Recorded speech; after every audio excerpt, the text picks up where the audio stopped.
Good afternoon, good evening, ladies and gentlemen. We'll just give it an extra 2 minutes just to make sure that everybody is on. Thank you.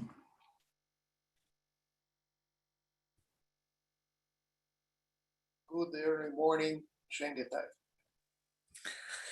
Good morning, Carlos Afonso. Is it still dark where you are, or has the sun come up? It's completely dark here. And cold. I imagine you looking out over the cold Atlantic Ocean in the dark. That's right. But think of me, I'm just on the other side. Yes, that's right. In the same parallel, almost. Yes. Great.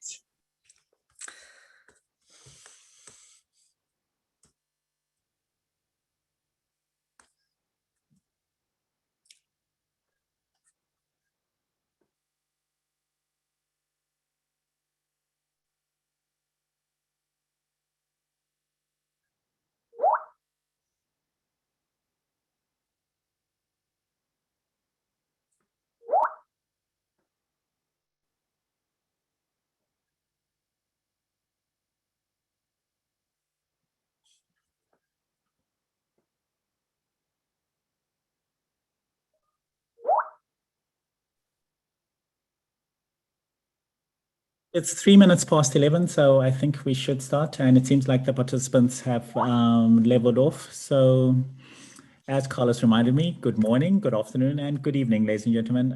Welcome to the second day of the MAG meeting.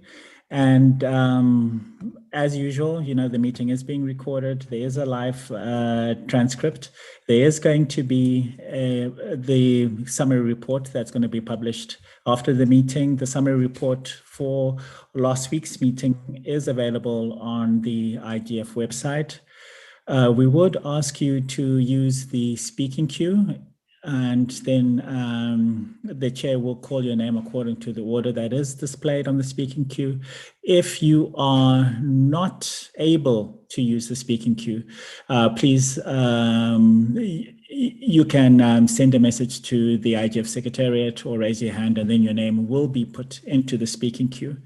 So just so that we keep an order of who's going to be speaking next.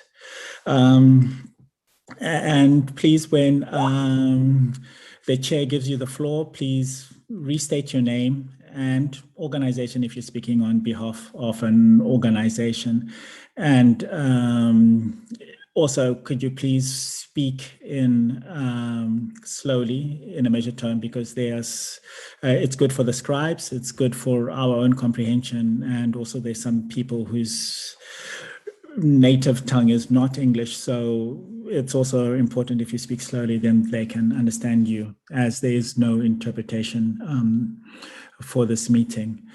So with that, I will give the floor to Henriette Esterhuizen, the chair of the MAG, to start the meeting. Thank you. Thank you very much. Shanghai, Henriette Esterhuizen here, talking to you from Johannesburg on a very sunny winter's day. Welcome everyone to the second day of our mid-year MAG meeting, the meeting that always follows on the open consultation, and always a very key meeting for the MAG in its work to plan the annual IGF. I will review the agenda. I just want to note some particular welcomes and apologies. Special welcome to all of you who are joining us from a time zone that's really difficult for you. So Carlos Afonso, you know, you are really appreciated. I see Roberto has also got up very early to join us. Very warm welcome to Yu Ping. Or, no, it's not Yu Ping actually, it's Yu Chu Chen, all our observers, and to our captioner, and to our host country representatives and everyone in the Secretariat.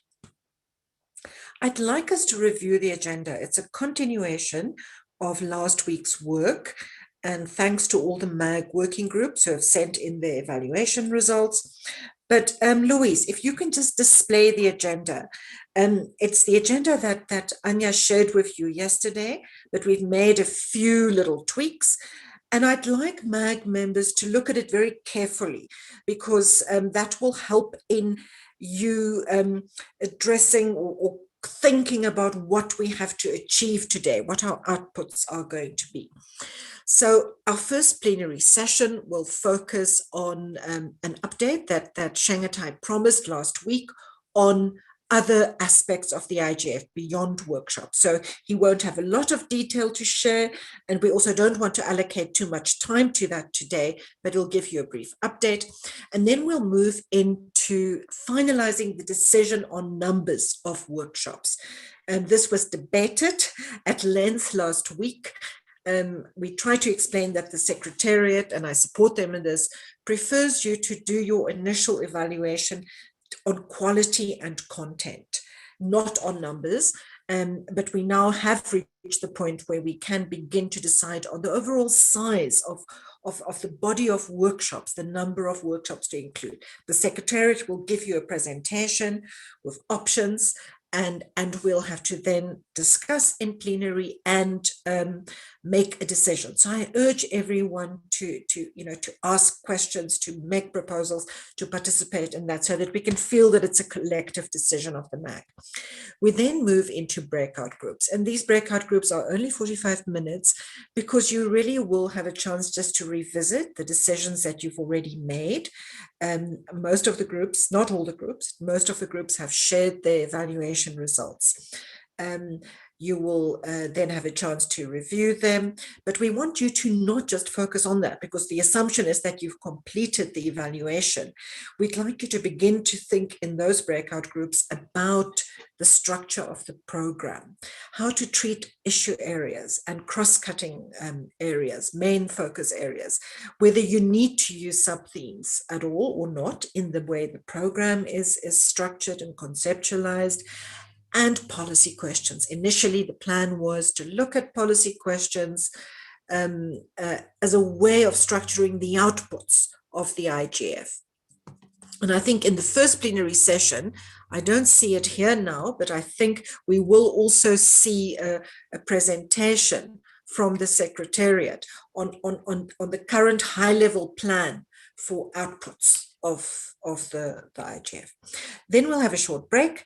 We'll then move on to plenary session 2, and that is where we'll have the reports from the workshop evaluation groups. We'll endorse the final list of workshops that have been prepared by each of the groups. We don't need to go into the workshops in detail, but we'll highlight if there are requests for mergers that the Secretariat need to follow up on. And we'll also get your reports, your initial ideas of how to approach program structure. So that's all there.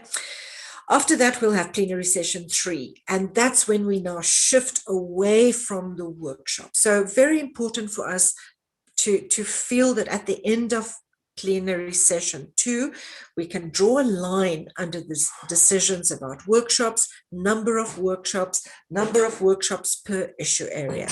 The only follow-ups that we should be left with at that point would be where the Secretariat needs to contact organizers of sessions for modifications, for moving from one area to another, or to look at a possible merger. I hope that you've also had a chance to look at workshops that can go into the preparatory phase. If you have, then please highlight that in your reports. But plenary session 2, we then move away from specific workshops. We look at the implementation of the phase, the scheduling of the phase. We revisit the idea of the issue teams. I had different feedback from all of you after our last call on how to approach the issue teams. I think this was at the previous to last call, when to form them and how to involve members of the community. This also relates to, by the way, Secretariat, this is not the correct agenda. I have to just highlight that. Sorry to do that to you, but this is not the same as the agenda that we had prepared, which is in our working version. We also would like you to look at a little bit there at main sessions, but it's fine. Let's just move on. Let's just go back to the end of the day. We can make those, the changes are minor. And then we want you to also look there in plenary session 3 on the the introductory sessions during the preparatory phase. And I know that that's an area that still seems very open and uncertain, but it's important that at least today we agree on next steps for that. We'll look at the issue area wikis, which, as you might remember, the Secretariat has prepared as a mechanism for us to involve the dynamic coalition. So it's a way in where the MAG can create a space where NRIs, dynamic coalitions, best practice forums, policy networks can connect their work to the program of the 2021 IGF. So quite a lot to take on. We'll have a short break then unless we're running late. And then the closing really is just for us to make sure we have common understanding of next steps and when our next meeting will be. Are there any questions on the agenda? Questions or comment on the agenda? I don't see any hands or anyone in the speaking queue, so I assume that this is the accepted agenda. Shangatai, can we note apologies? As MAG members will know, I am really urging MAG members to maximize their participation, and if they can't participate to inform us. I've received apologies from Gunella. I think she shared that with everyone. She's still dealing with a bereavement in her family, so she cannot participate today, but she will be rejoining us to participate in work. And then I received an apology from Richard, who is currently on holiday, and he has very poor connectivity. So he says that he's reading the documents and he's trying to follow, but he's not able to join in the meeting. Secretariat, have you got any notes of apologies? Sorry, I just received one from Adam, who says he's going to be in and out because he does have some duties at Eurodig as well, but that's the only one I can that I have seen. Okay, thanks very much. I know it's unfortunate that we are having to clash with Eurodig today. So on that note, can I hand over to the Secretariat for our first input of today, which is an update on the broader planning for the 2021 program beyond workshops. Shangatai, over to you.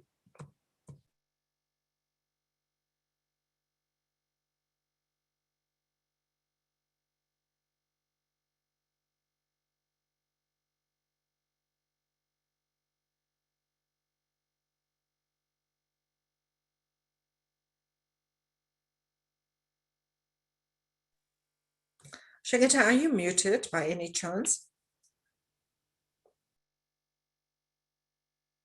Can you hear me now? We can hear you. Yes. You can hear me now. Oh, okay, great. So this is just going to be a presentation on just the other types of sessions, and also considering the numbers that we have to consider. So this is just the food for thought. I'm not going to separate the two presentations, so you can keep some of it for further on. But starting with the question that people have been asking is the number of workshops. So the Secretariat has been thinking about it, and we have just looked historically at how many workshops that we've had. And so as you can see, in 2020, we had 86 workshops. In 2019, we had 64, and 2018, 71, and 2017, we had 99 workshops. So if we want to keep to roughly to the numbers that we've had in 2020, I think we definitely do not want to expand the number of sessions that we have. We more want to consolidate, streamline, and it's up to the MAG if they want to cut the number of workshops that we have. But looking at the schedule, what we have found is that each room can accommodate 16 workshops throughout the meeting. That is from the Tuesday to Friday. And so there are, if we have 5 rooms dedicated to workshops, that would equal to 80 workshops, given if we have 50 90-minute workshops and also 30 60-minute workshops. We may not get exactly those numbers, but these are the numbers that we are working with. And sorry, just to start off on top, the venue is quite large. The venue has been working on 10 concurrent rooms at this present moment in time, and it can facilitate those 10 concurrent rooms. Physically, I'm just talking about the physical attributes. So the venue can accommodate 10 concurrent rooms. The venue, of course, is also going to have bilateral meeting rooms and the IGF village, etc. But for the session rooms, we can the venue can accommodate 10 parallel rooms. Now, so if we were to remove one room, of course, we would subtract 16 workshops. And if you would want to add one room, you would add 16 workshops just for the total. So those are the numbers we're working on. Of course, they're not exactly exact, but we can work with those numbers. So that's for your thoughts when you go into your deliberations on exactly how to distribute the workshops and how many workshops that you're going to have. So 5 rooms equals 80 workshops. And then if you add a room or delete a room, you go by 16s. Now, we also had the other workshop, other session types. Just a rundown, because I know some of you are not too familiar with them, but I'll just give you just a rundown. We have the open forums, and the criteria for open forums are sessions organized by governments, treaty-based international organizations, and other global organizations with international scope and presence and operations across regions dealing with internet governance issues. So governments, I think everybody's familiar with those. Other organizations, we include, ICANN and ISOC are the first ones that come to mind. And also, the regular IGOs like OECD, it's a treaty-based organization, any of the UN family of organizations, Council of Europe, etc., Organization of American States, those types of organizations. We have these new sessions that we've had introduced this year, which we did have as such, but they were not really formalized. So some of these, when we look at these, we're looking at more of a formalization of some of these sessions that we've had in the past. So we've had town halls. So we have got town halls, which are sessions organized by entities dealing with internet governance issues of an international scope. And so they are different from these treaty-based organizations, or I don't want to use the word larger, but these organizations with the backing of governments, etc. Then we have launches and awards, and these are sessions to present and discuss internet governance related, academic or research initiatives or outputs. as, research think tanks. People have got books that have come up, or just awards like the Equals Awards. We have, and they give awards, and these can be, during lunchtime, afterwards, in the morning, or throughout, really depending on how we decide to factor the whole schedule. And then we have lightning talks. So these are brief, to the point, prepared presentation on specific internet governance issues. In Berlin, we did have the lightning talks, but they were at an open area, so people could come and just watch and listen to these brief talks on any issues. But for Katowice, we don't have an open area that is suitable for that, so it will be in one of the rooms that we have. Networking sessions, now these are totally new and being introduced this year as part of the push for the hybrid format. And these are gatherings of stakeholders interested in, the same or similar issues or topics. And we have icebreaker sessions, social gatherings, regional gatherings, etc. So just to enhance the networking, because people always say that the value of the IGF is at the edges. It's who you meet, those serendipitous meetings that make that connection that will improve your work and spark out new ideas or collaborations. And then we also have the Dynamic Coalition sessions. These are sessions hosted by IGF Dynamic Coalitions, and we don't give it to all the Dynamic Coalitions. You have to be in good standing. You have to have your meeting reports in order, etc. And then you can apply for a Dynamic Coalition session. Now, these are the numbers that meet the requirements. And if you see the link here, and I think somebody's going to paste this link into the chat. So these are the numbers that meet the requirements.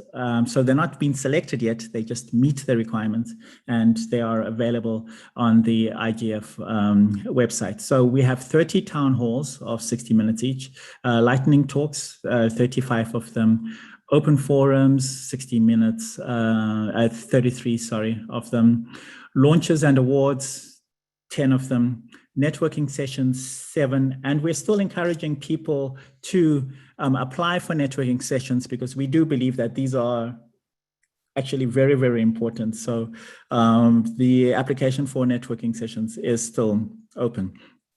Dynamic Coalitions, we have 17 applications for the Dynamic Coalitions, and for the NRI sessions, these are 5 in total. So that's a total of 120 sessions. As I said, we will not be able to, it's just physically impossible. We have 5 rooms maximum to accommodate them in, and it's impossible to accommodate 120 sessions. And if you go onto the website through the link, we have these, as I mentioned, organizations such as Council of Europe, Cyberspace Administration of China, Commonwealth Telecommunications Organizations, NIC.br, Government of New Zealand, who are there to presenting. And these are actually the open forums, and we think it is very important to encourage governments to present. Government of Japan is there as well, and the German government is there as well. We will also look at organizations who have proposed 2 or more sessions, and of course we'll give preference to 1 session, but there are some organizations who are not a contiguous, monolithic organization. I don't know if you want to put it in those words. For instance, ICANN. If we have 3 applications from ICANN for a session. Looking at them, they're not from the same user group, they're not from the same caucus, they're not, then we can treat them differently. And of course, we will look at it and see whether or not we can accommodate them. So we don't want to make a strict rule that says one organization can only do one session, because organizations are of different makeup, and it's not that easy.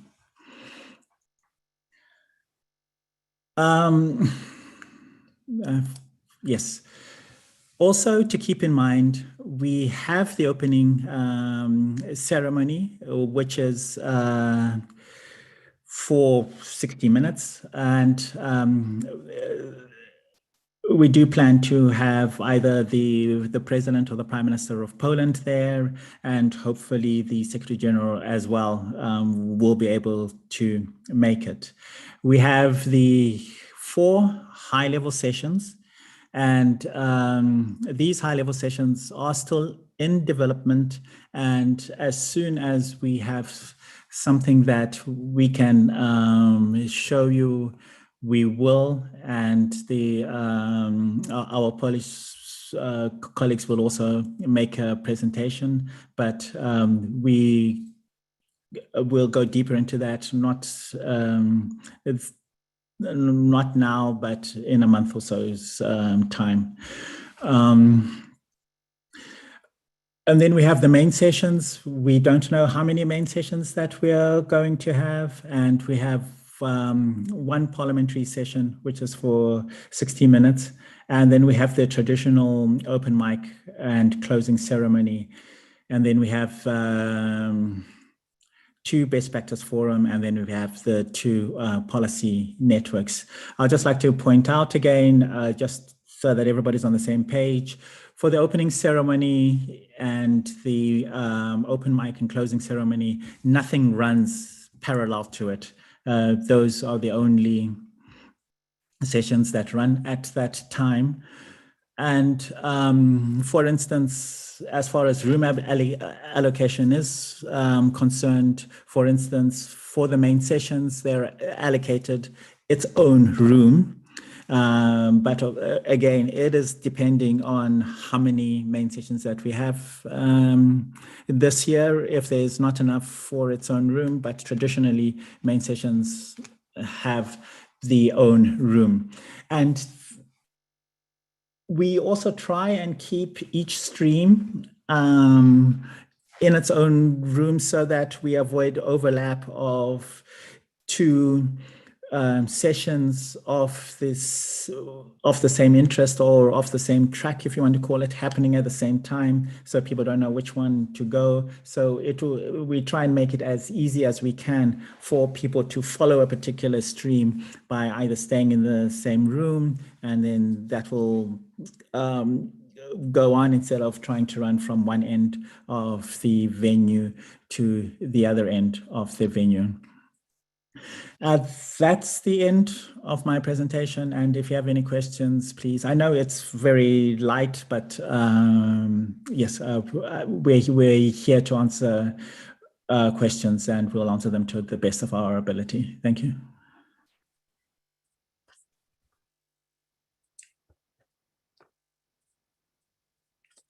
Thanks very much for that, Shangatai, and very helpful. I have one question, and apologies if you actually answered it. But if we go with 80 workshops, which you looked at in terms of rooms, that would be the 5-room option. And the number of other sessions, and I know they're not finite or fixed yet, but roughly how many parallel tracks are we talking about if we go for the 5-room 80 workshop option, adding all the other sessions? Are we looking at 6 parallel tracks or 7 parallel tracks? Just so we can get a sense what the program will look like in terms of density for participants? Then we'll still be looking at the 10 parallel tracks, because if you recall, for the workshops, we have 16 per room. So if we want to add the other, for the other tracks, they're not 90-minute, they're more 60. So let's call it 20. So yes, we will be cutting a lot of the other applications from the sessions, but if then we'll have 20 per room then. And as I said, there are certain sessions that do have their own rooms traditionally, like the main sessions, etc. Intersessional work would want it in their own room as well, if possible, unless, of course, it clashes with something that's going on in another room. Because when we build the schedule, we try not to make similar topics clash, so people don't have to make hard choices. So are you saying the only way for the MAG to reduce the number of parallel sessions would be to reduce the number of workshops? No, I'm not saying that. I'm saying that if we reduce the number of workshops, of course, we will also have to reduce the number of the other sessions. It's now I'm just moving to I'm using the word I, not we as the secretariat, but I, as Chengetai, would think that it would be, if we are having a proportional reduction, then the proportional discussion should not be just for the workshops. It should be for everything across. Yeah. Mm-hmm. Thanks, Chengetai. Can I ask, I'm opening the floor, so please, MAG members, remember, observers, you are welcome to also participate. I'll give the floor to MAG members first, but I welcome observers to join the queue. If there's time, we'll definitely include your participation. Chengetai, can you put your slide, the slide where you had the comparative number of workshops for different years? I think it was early on in your presentation. If you can just bring that up, and I invite everyone to take the floor. We need to discuss this, and we need to come up with a proposal. Chengetai, just one more question. Did you look? You didn't look yet at percentages per issue areas. Number of workshop per IGF 2021 focus areas. Is that something you've looked at yet?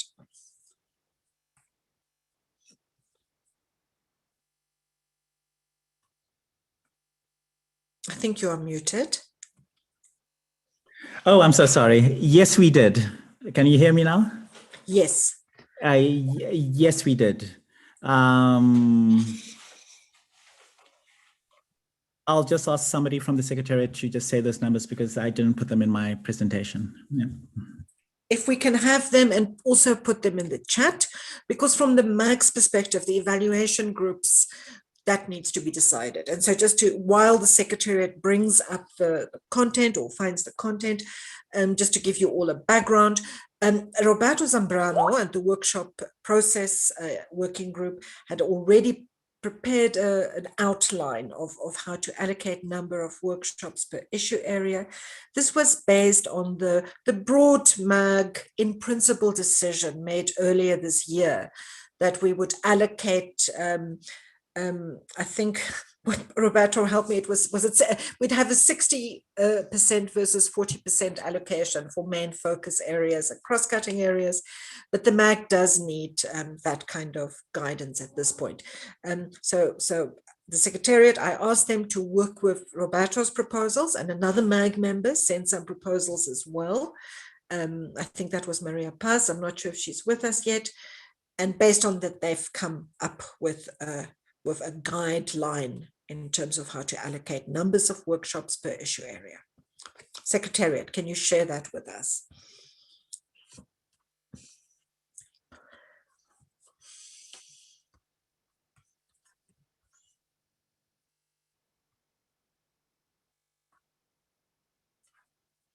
Hi, Andrea. Sorry if Chengetai is maybe muted, but do you see the slides on the screen?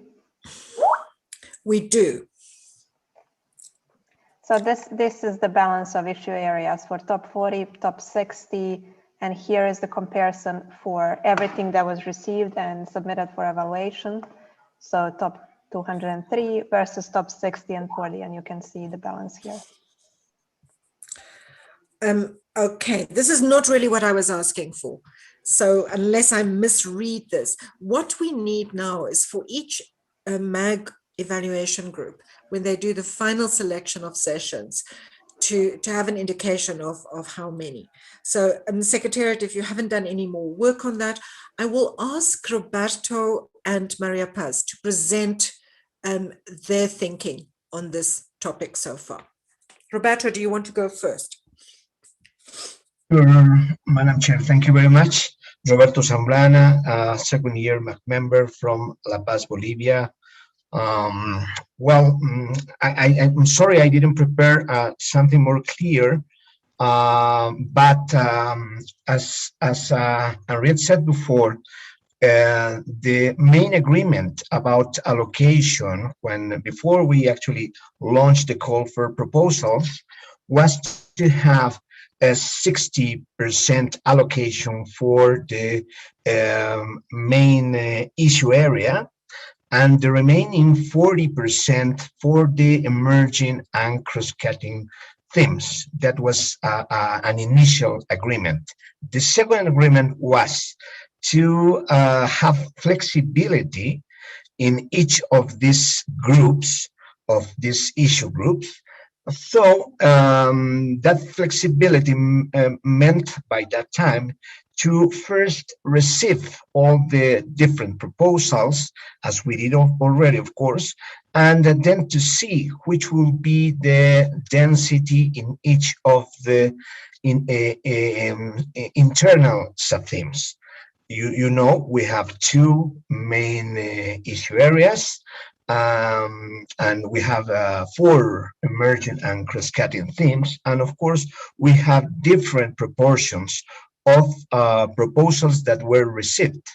So an initial idea also that I shared with all of you in this guidance document for you to review, as you can see, one of the considerations was to initially separate these two groups, allocate the correspondence proportion, 60% for one, 30% for the other, and inside each of those groups also to have, just as a reference, to have the proportion, the same proportions of all the workshops received.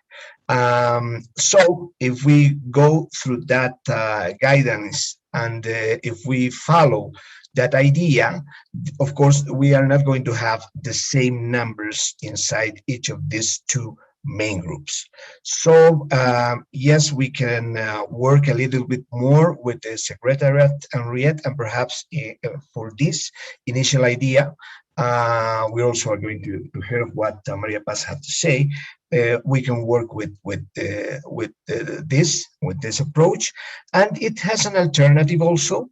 The other alternative is to forget a little bit about the initial agreement, which was 60 and 40, and to work only in about the proportion that that we have after receiving all the proposals for each of the 6 streams. What I mean is that, as you know, because of the statistics, we have 50% more or less proposals received for the emerging and cross-cutting themes, and we have about 40%, the remaining 45% for the main issue areas. As you know, we have a difference for the one agreed at the beginning. Of course, it has to be like that. But that's the second alternative. The second alternative is to forget about the 60-40 approach, to consider all the 6 streams with the proportion of the proposals that we received, and therefore allocate the number of that proportions only. So we have to, I hope I was clear. I know I need something more graphical for you, but I think we can work on that very easily with the Secretariat. Thank you very much.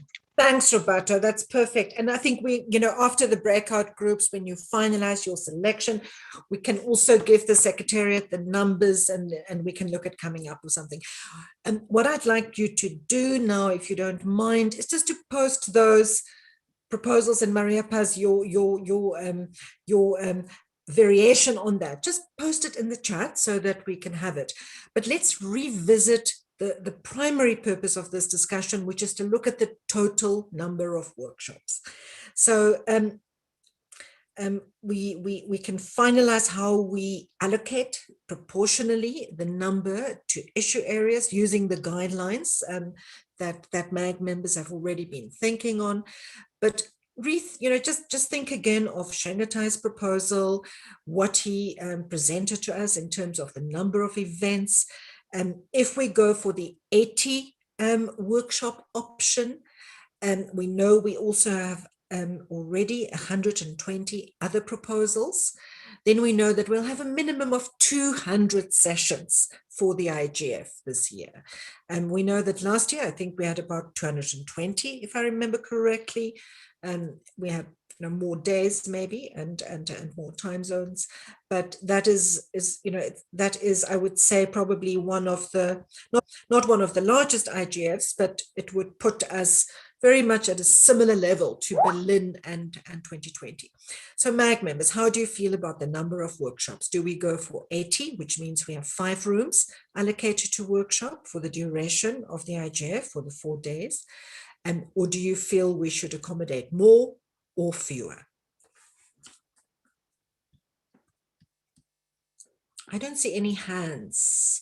Oh, I see one. Adam Peake, please, you have the floor.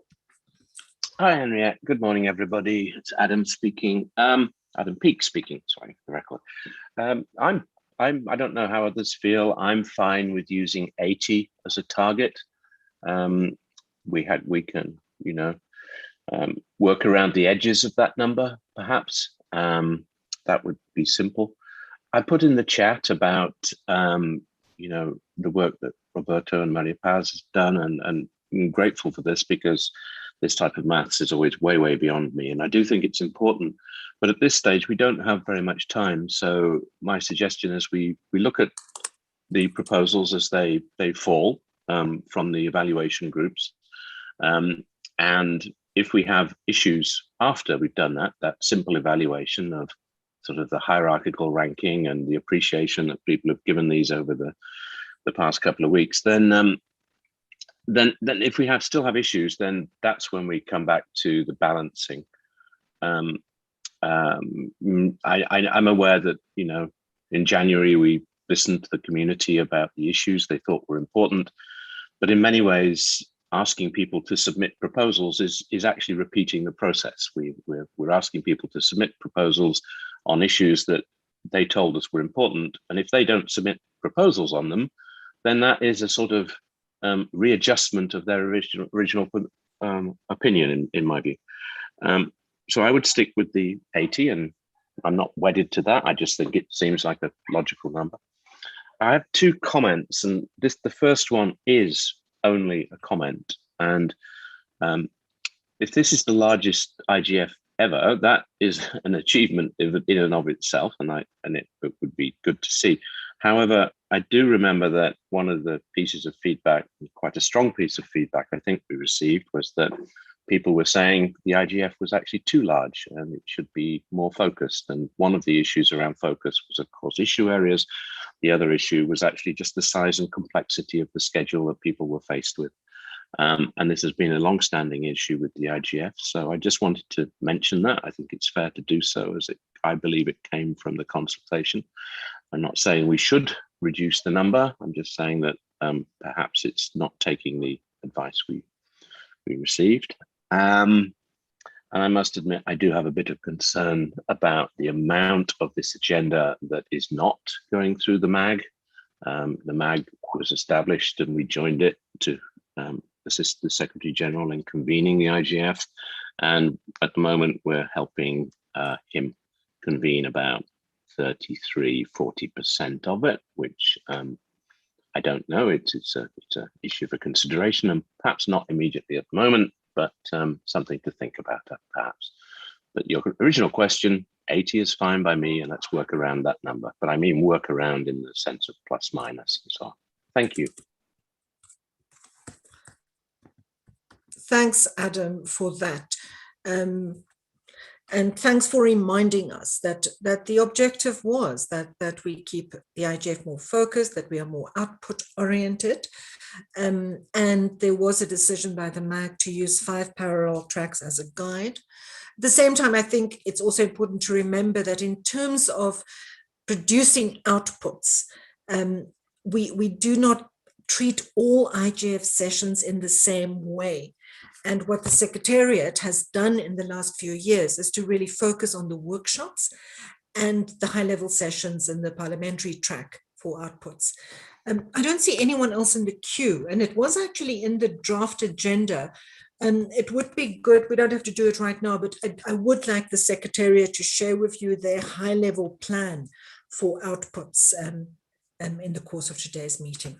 Anyone else with reactions or response to this? And Maria Paz, thanks for joining us. I know it's very early for you. Actually, I am in the queue. I don't know if you cannot see my hand in the queue.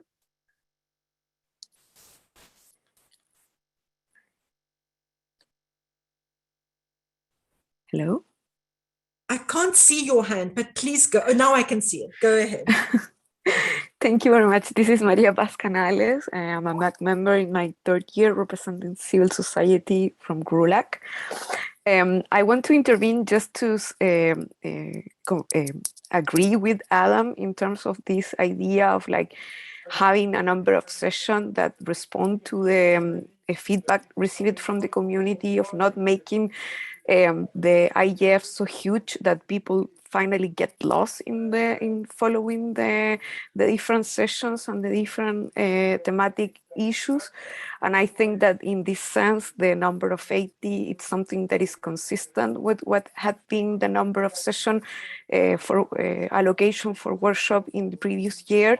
But I will strongly advise to keep the 5 parallel track idea that originally I also was supporting at the beginning of the year, precisely for this very same reason, because again, to have so many things happening in parallel is some of the things that contribute greatly to the confusion of the participants of the IGF and create this feeling of discouragement, because there's so much going on, and at the same time they have the feeling that they cannot really follow what they are interested on.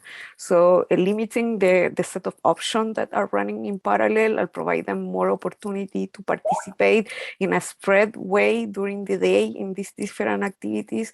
I definitely think that it's a better option in terms of really achieve the purpose, which is having a very active participation in each one of these workshops. The proponents have put a lot of effort in putting together this proposal. We have put a lot of effort in selecting the best ones, the best suited for creating interesting policy discussion. And I think that there is a need to honor that. And finally, regarding the percentage, so I put my brief exercise that I did only for the main issues. If we consider the 80 proposals universe for workshop allocation, and we keep this distribution between 60% for main issues and 40% for the rest, it will be 48 proposals for main issues. Of them, if we respect the percentage of proposal received, it will be 25% allocation, sorry, not 25, 75% allocation for the economic and social inclusion and human rights, and 25% for universal access. This means from the universe of 48, it would be 36 for economic and social inclusion and human rights, and 12 for universal access. And what I was mentioning in the previous meeting, in the workshop group discussion that we have, in the breakout groups discussion that we have in that meeting, it was that we could, for example, apply some kind of correction if we think that that is too much leaning in one of the issues. And I think that that's totally fine. But starting with that consideration, it will be a good point of reference for then applying any correction that we consider relevant. I think that probably that will be particularly necessary for the emerging cross-cutting issues, because if they have just 40% of allocation of the session, and some of them, as Roberto has put in the chat, you will have a really reduced number of sessions allocated. So I will leave it there, and I'm happy to collaborate with this process. Thank you. Thanks very much for that, Maria Paz.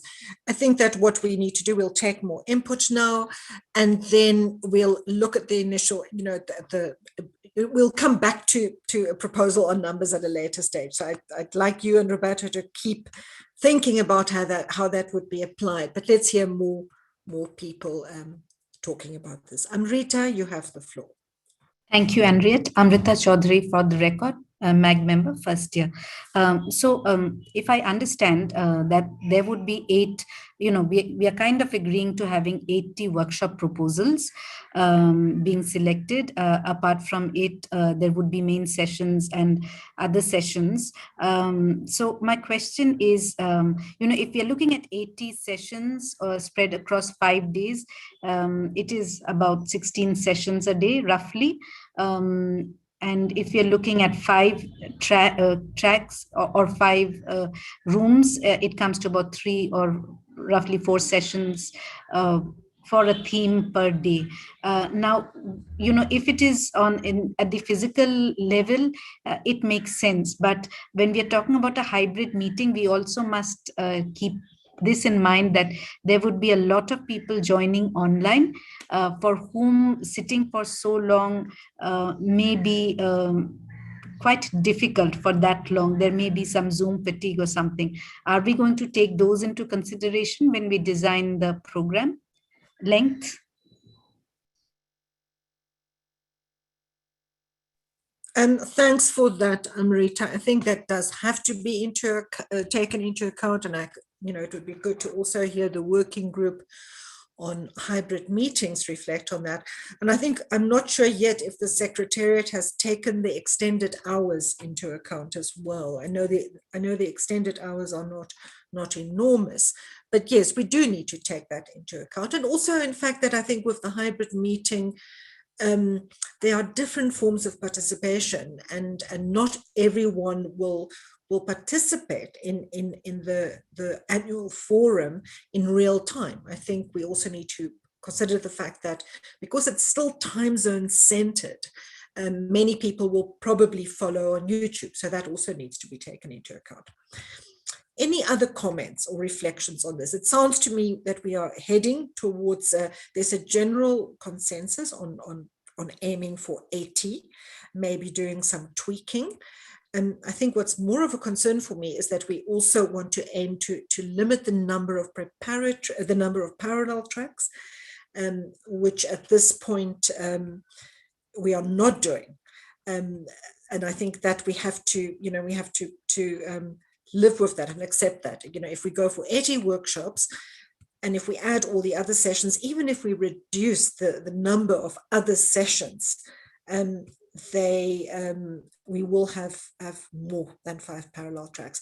But Secretariat, and maybe the host can also reflect on this, when we're looking at the other sessions, will some of them be slotted into breaks? Are we looking at a continuous schedule, for example, during lunch breaks? Or do you envision that breaks will be complete breaks? Last year we worked quite effectively with having networking sessions, for example, slotted into the breaks when there were no workshops or other of the high level or open forum type sessions. Have you thought of that yet? Okay, first of all, checking if you can hear me. Yes, you can. Right. Yes, we can. Thank you. Just from the Secretariat's point of view, yes, for the networking sessions, I think it's important to also have these in the breaks because they can attract more people. And we also have had traditionally these book launches, some of them, during the breaks, exactly for the same reason that we can attract more people.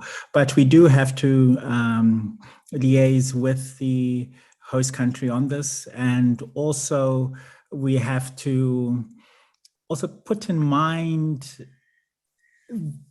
the amount of time we do have, because we are not too sure, and we have discussed this with the host country, but we're not too sure what the sanitation requirements would be. Would it be like you can have one session, quick clean, another session, and then a more thorough clean? So we have to keep all this in mind. But yes, we have put everything on the board so that we can look at it. Thanks for that, Shangatai. Roberto Zambrana, you have the floor. Thank you very much, Henriette. Now that I'm looking to the message through the chat, I am wondering, and this have to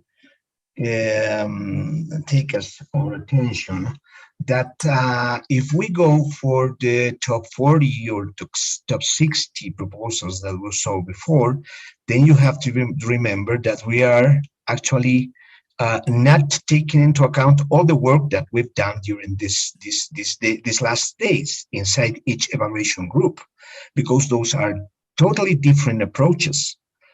In the case we go or we follow the top 40, top 60 approach, then we are not. We're just taking account the rate that each proposal had, the score that each proposal had. And what we did during the last days was actually not only consider that, but also consider balance as one of the other criteria that we used in order to provide our recommendation. So that we need to take into account that. That was all. Thank you, Henriette.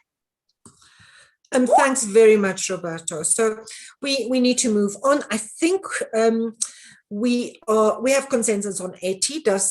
Can we use 80 at least at the moment? 80 as a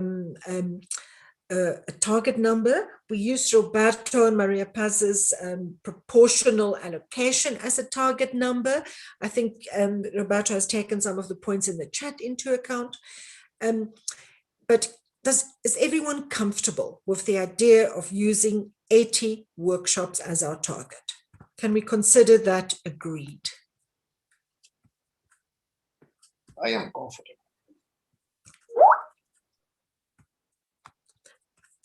I see no objections to that.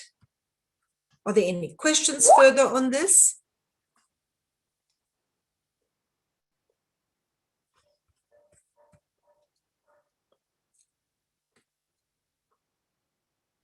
Nothing further on that. So Roberto, I think that we can revisit this. I see a hand. Whose hand is that? Or has it been placed down? I'm kind of juggling between the speaking queue and the Zoom hands. I don't see any hands.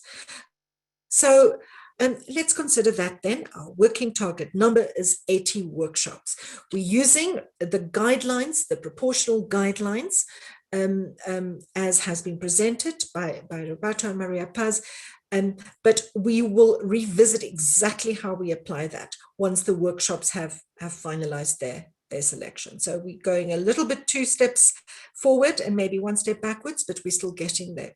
What I'd like us to do now, before we close this first segment of the meeting, is, and the reason I want this is because I think it's important for the MAG members, especially newer MAG members, to be able to keep in mind what the plan is for gathering outputs from this IGF. And that takes us back to Adam Peake's input earlier, which is that we are also trying to achieve this goal of having a more focused, outcome-oriented, strategic, impactful IGF. So we want to be inclusive, we want to have a broad scope, we want to focus on our issue areas, we also want to be outcome-oriented. And different sessions are related or treated differently with regard to that. So I wonder if Wim de Gazelle from the Secretariat, if you are ready to just give us a very high level idea of what the plan is for approaching the documentation, the gathering of outcomes this year. And and you can say that yourself, but I'll just say that as an opening remark. This is building very much on the experience of 2019 and 2020, and it takes into account proposals from the MAG working group on strategy and strengthening of the IGF. Wim, are you ready? Yes, I'm there, and I will just share my screen. You should be able to see it. As Henriette said, it's a very short and high-level overview of what we plan as reporting and output documents coming out of this year's work. It's not 4 reports, but the idea is that's really building from one report to another, so that we, by the end of the report after the meeting in December, have a really complete report that covers as well the preparations of the meeting and the what actually happened in the program. So let me start with the issues guide. It's already available online. It was produced to clarify how the IGF this year tries to work in a more issue-oriented approach. It was published as a background for the call for session proposal, so it's already on the website. The plan is now that we take into account some of the comments, including some of the comments that came in on the policy questions. And I think that's a topic that still needs to be addressed today. To update the issues guide, see if it has to be made more concrete. Like I said, if the policy questions that were in the first version, if they still have to be that prominent, if they have to be approached differently. To produce by September an updated version of the issue guide. Why by September? So that it is available as a background for the preparatory and engagement phase. Also, this document is an opportunity for the MAG and the Secretariat to explain again what exactly is the introductory and in the preparatory phase and why it is organized. So it's a document, and I think we will try to do this throughout the process. It's a document as well on the content, as well trying to address parts of the changes to the process and the organization of the program. So that's the updated issues guide by September, and then like last year, the idea is to come up with a pre-meeting guide that, of course, builds on the issues guide. So again, explaining the issue-driven approach, but then also coming up with an introduction to the IGF 2021 program. I think therefore there are a number of very important topics the MAG is discussing today on how to organize the program, how to differentiate between main session and main session areas, etc. That should be, or once that's done and the program is ready, we can also include that in the pre-meeting guide. Also, as from, well, probably the summer, or sorry, the coming months, the work is starting on the issue area wiki pages. The pre-meeting guide is also an opportunity to summarize, but probably the word pointing at those wiki areas is a good opportunity.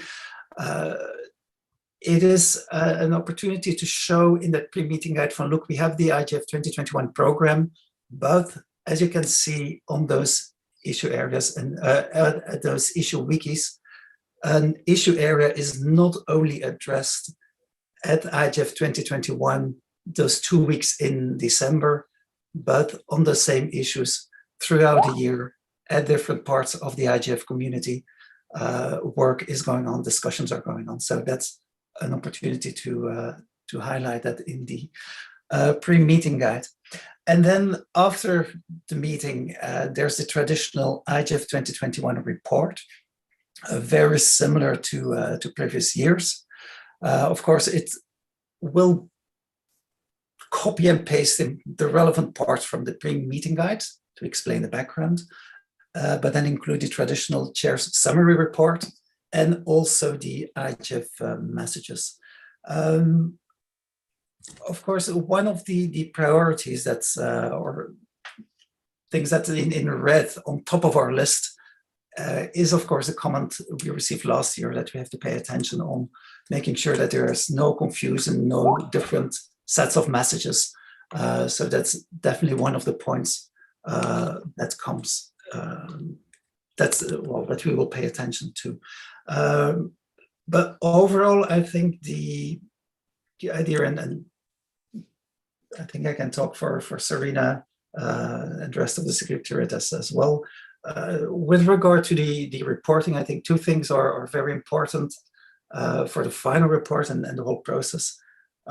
To make it manageable so that we're able to get the right information and clear information in the report by the end of the meeting, but also to make it digestible. And for example, make sure that we have a clear explanation of what has happened with regard to the different issue areas, what the messages are, and not a report that goes in all different kinds of directions and maybe even scares people away. That's a brief overview. I'm just checking if Serena, if you have anything to add. Hi everyone, thank you, Wim. No, not really, and just to say a +1 to what you've just said at the end about the need to be as clear as possible in terms of what we expect from session organizers when they report on whatever discussions they're having. Thanks. Thank you. Thanks very much, Wim and Serena. And everyone, Wim and Serena, they are the team in the Secretariat. They're not working on their own, but they lead the process of gathering the outcomes. So just one question for you, Wim. As you said, the MAG still has to consider how they're going to deal with sub-themes and policy questions. From your perspective, how important is it to have, if I interpret you correctly, it doesn't have to be the policy questions, but you do need some kind of structure within the issue areas to help you document the outputs clearly, or is that also not that important? Just what is your perspective on how important it is for the MAG to break down the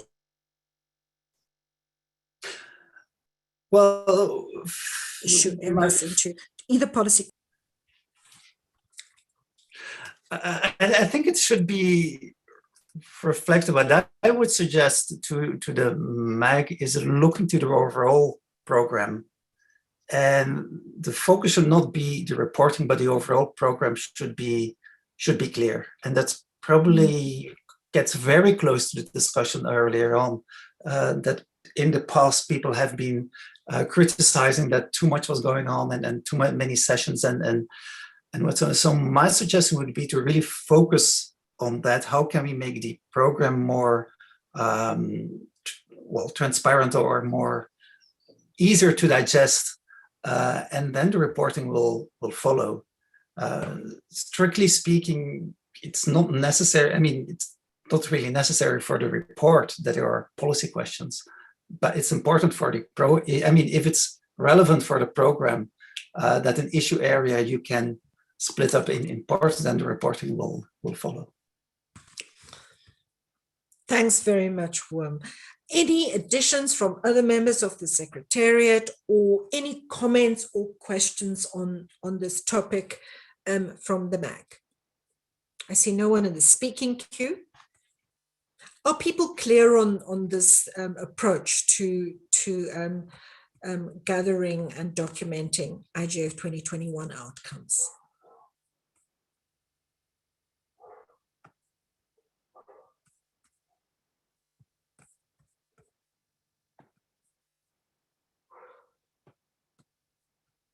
I'm giving it a little bit of time because this is important.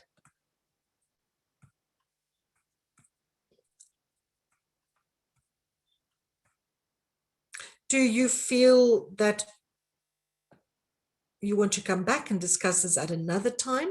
Maria Paz, you have the floor. Thank you. Just for kind of a follow up on what Wim was saying regarding the way in which we organize the input, I think that it's very relevant that we find a way in which make more sense and more focused orientation to the policy recommendation that we want to provide in each one of the issues. But I think, as we discussed it in one of the breakout sessions in the previous meeting in which Wim was present and I was making those comments, particularly, it's not necessary that this have to be done through the policy questions. I think that particularly because the approach that we choose this year, that it was worth to experiment, but I don't think that it's really successful in terms of the result in having the fixed policy question.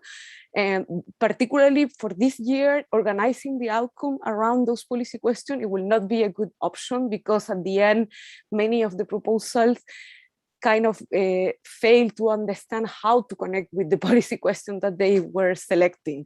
And so many times the content of the session was good, but at the end, they never did like a deep link with the policy question that they originally choose. And I think that that was part of the result of this approach of having them fix it and not being able to, as other years, them to choose and draft their own policy question.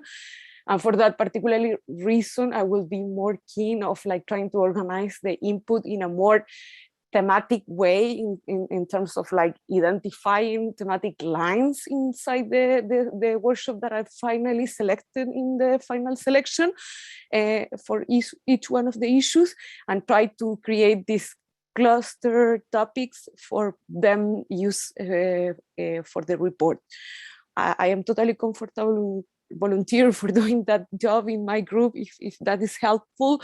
I think that it's good that someone that have a good understanding of the different proposals, each one of the issues can volunteer for doing something like this. Thank you. Thanks, Maria Paz. And in fact, I think the groundwork for that has been done, because in the pre-meeting guide, each policy question is in fact linked to a broader thematic sub-theme. So you know, it might not be that difficult. It might be possible to actually just keep with the broad sub-themes that are there already and develop them a little bit. So in other ways, it would almost be finding a middle ground between those very broad sub-themes we have at the moment and the more detailed policy question, without changing the whole structure completely. Okay, everyone, thanks for that. I don't see any other comments, and you can pick up on this discussion in your breakout groups.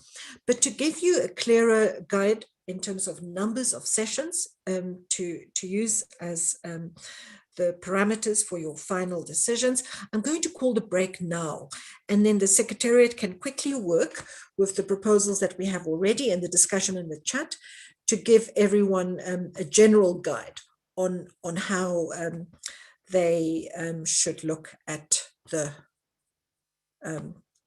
numbers of workshops per sessions. I think we've reached agreement on our total target number, so congratulations with that.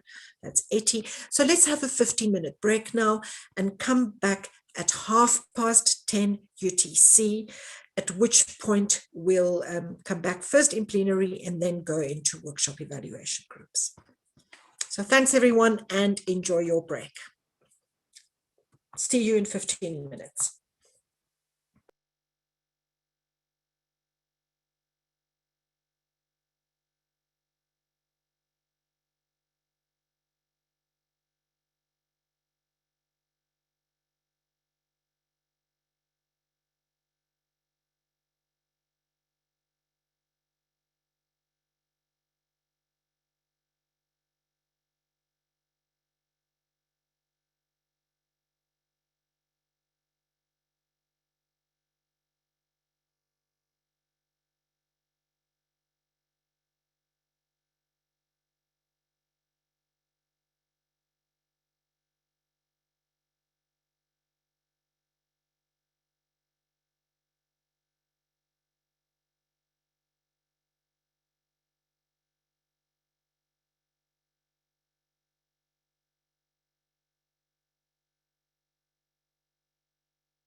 Thanks, everyone. Welcome back.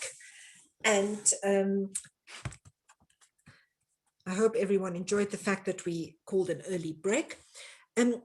Roberto and the Secretariat have finalized the number allocation, taking into account the comments in the chat and the proposal from Maria Paz. And they'll present that to us shortly so that you know what your target numbers are. But before we do that, I have a request from some MAG members who might have missed the information that the Secretariat shared last week, which was the overall scoring. So, Louise, if you can just pull out that document and just pull it on screen so that the MAG members can be reminded of this, and also just share the URL with them so that if they want to go and look at that. So this is the ranking irrespective of issue area, and this was shared with you all last week. And the MAG list, and then each workshop evaluation group received the ranking for their issue area as well, or they received a spreadsheet that had that particular view. But this is the was the overall ranking, and you have this document to look at if you feel that you need to refer to it. What we need to do here, and this is the process that we have followed, is that people scored and they worked in workshop evaluation groups. These groups were linked to specific issue areas. You then worked in your issue areas to finalize your discussion, and you're going to go back in those issue area evaluation groups next. But this overall ranking is available to you to look at if you need it. And what we've done this year, and it's similar to past years, is that the overall ranking is considered, but also the comprehensiveness and the scope of the program has to be considered. So therefore, the MAG looks not just at scores overall, they also look at scores per issue area, because the issue areas and the number of sessions and the type of sessions that we have per issue area is what gives us an IGF that responds to the input that was provided by the community in the bottom-up process when we called for issues earlier this year. So we don't have to present this. I think this document is there, and the link has been shared by Louise. It's in the chat if you want to look at that. And I think it really is important to look at the strategic approach that we have. And therefore, the strategic approach is not just looking at overall ranking, it's looking at content and issue area focus. So before we break into groups, to give each of the groups the target numbers that you have to work towards when you do your final assessment and final selection today. Roberto Zambrano, who's the facilitator of the MAG working group on workshop process, can you present for us what we should be looking at in terms of numbers per issue area? Certainly, Andrea. I will share my screen. I'm going to interrupt the other screen. Maybe you are looking at it now. And this is what was discussed in the chat. And we have the first initial alternative, which considers the initial agreement and the call for proposals. As you remember, we defined a 60% for the main focus area, and the remaining 40% for the emerging and cross-cutting themes. And the exercise was to, as you can see, we have a distribution for 48 sessions, 48 slots in the main focus area, and 32 slots for the emerging and cross-cutting themes. But inside each of these two groups, we also have a respecting the proportion, because inside it, we received 64.7% of proposals for economic and social inclusion and 25.3% of proposals for universal access and meaningful connectivity. That gives us 36 and 12 slots for each of these subgroups. The same was done for the emerging and cross-cutting themes, considering 32 sessions. They are divided as follows. Again, taking into account the proportion of the proposals that were received in trust and security and stability, emerging regulations, etc.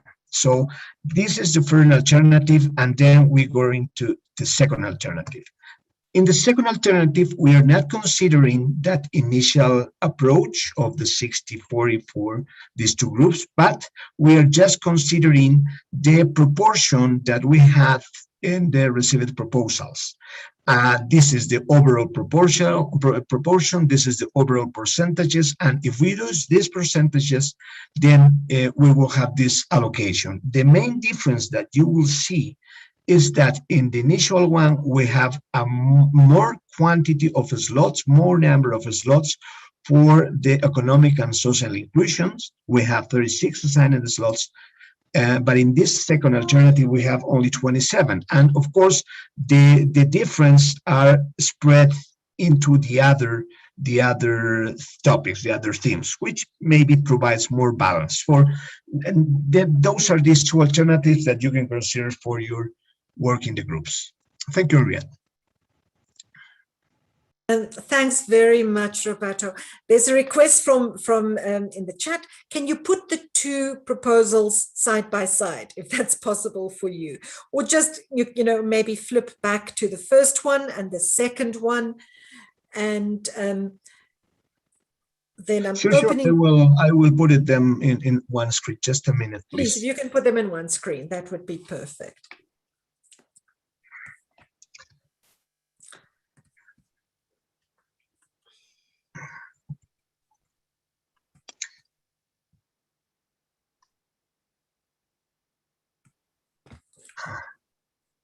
So everyone understands the difference. The second alternative reflects the number of proposals received.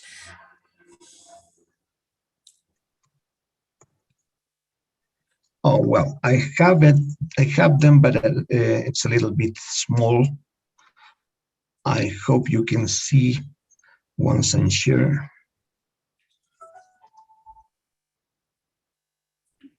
I'm going to share it again.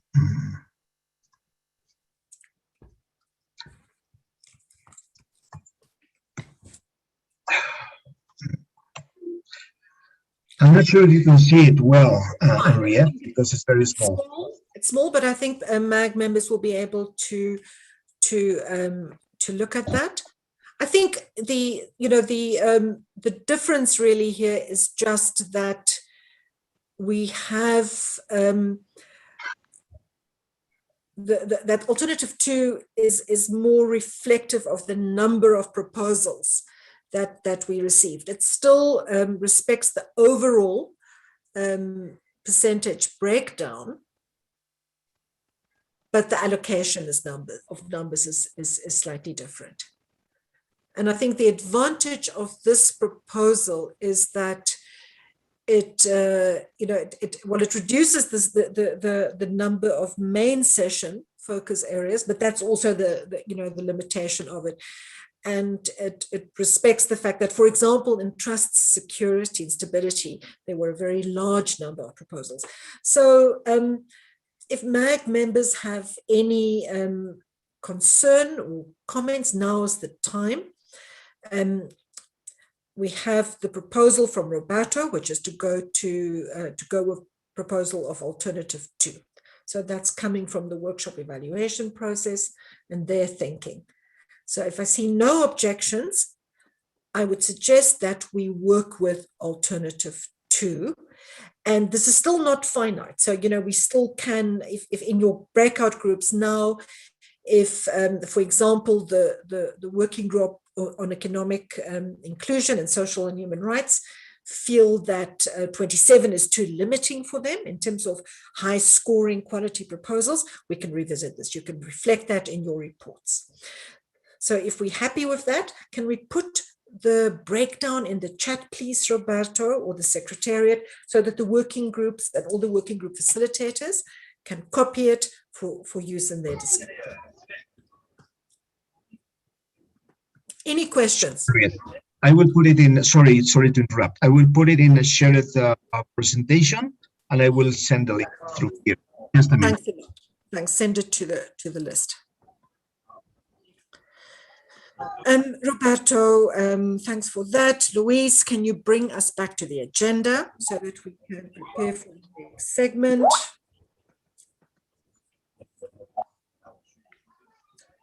Thanks very much. Okay, timing is a little bit out, but not drastically.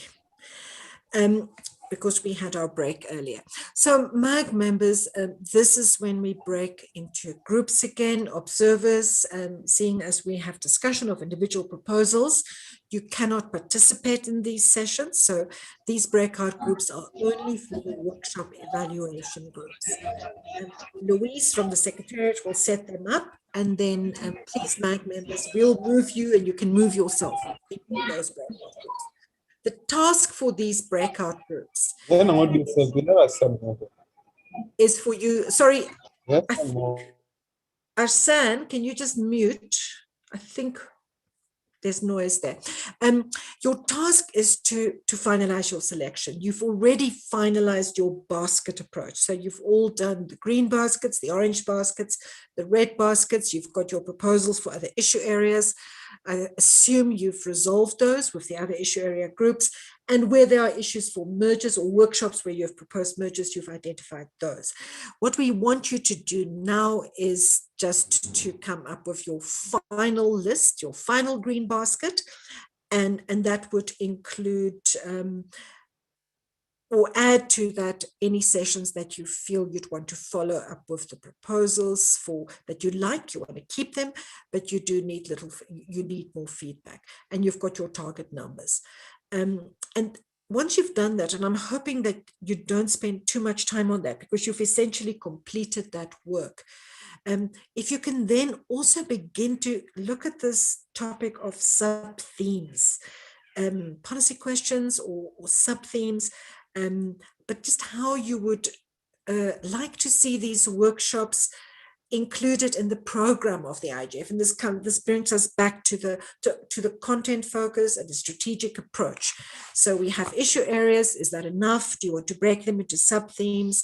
And how do you like to approach that? You don't have to finalize that now, but I think if you can begin to talk about that, it will be very helpful.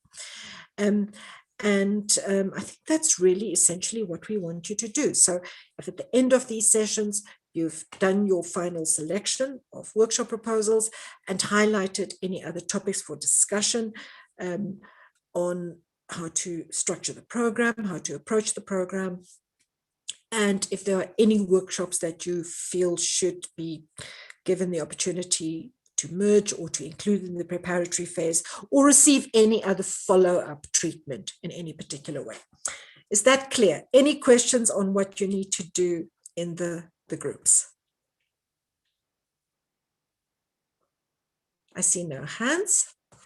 So we had originally allowed 45 minutes for that. So let's continue to allow 45 minutes for that. And we ask you, well, maybe, yeah, let's give you 45 minutes for that. So please come back at 11:30 UTC.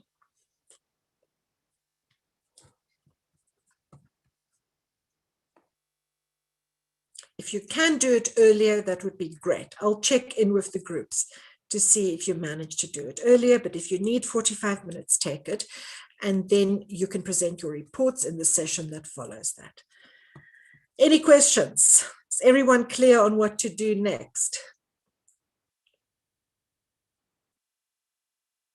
I see no questions. I'll check in with all the groups, and so will the rest of the Secretariat. So please join your groups. Hi, Henriette, this is Luis. I'm just creating the rooms, and everyone will be able to join directly, and I will, as usual, help others by moving them to the room. Thanks, Louise. And observers, you can stay in the plenary or you can take a break and join us when we reconvene later. Sorry, Henriette, to jump in. Go ahead.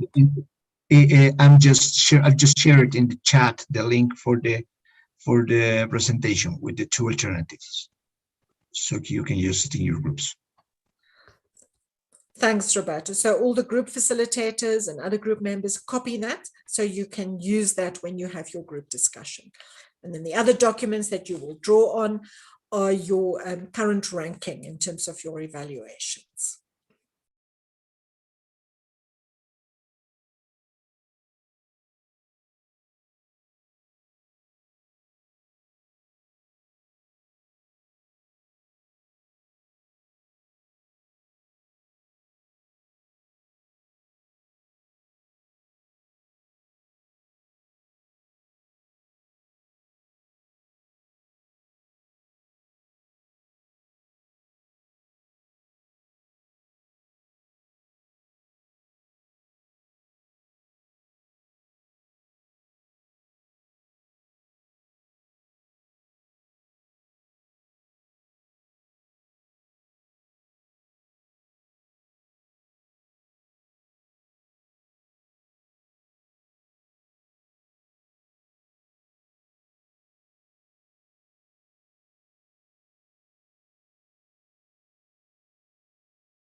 Observers, the Secretariat has created a breakout room for you, so you're very welcome to join it and talk to one another. Just look for the breakout room for observers.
Welcome back, everyone.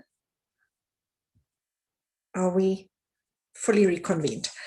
Thanks very much, Louise, for so nicely and seamlessly navigating the breakout groups and coming back. I'm very happy that there was an observers group that talked and interacted during the break. So MAG members, are you ready with your reports? To start, can I give the floor to the group that deals with the issue area of inclusion, human rights, and that is facilitated by Maria Paz Canales and Amado. Are you ready to report?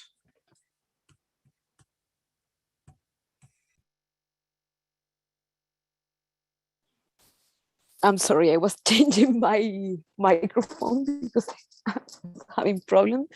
Can you hear me? We can hear you clearly. And Maria Paz, and this is for all the other rapporteurs as well, when you start your report, just remind everyone which issue area you are covering, or if you're covering more than one issue area, which ones they are, and whether they are all cross-cutting and emerging areas. Back to you, Maria.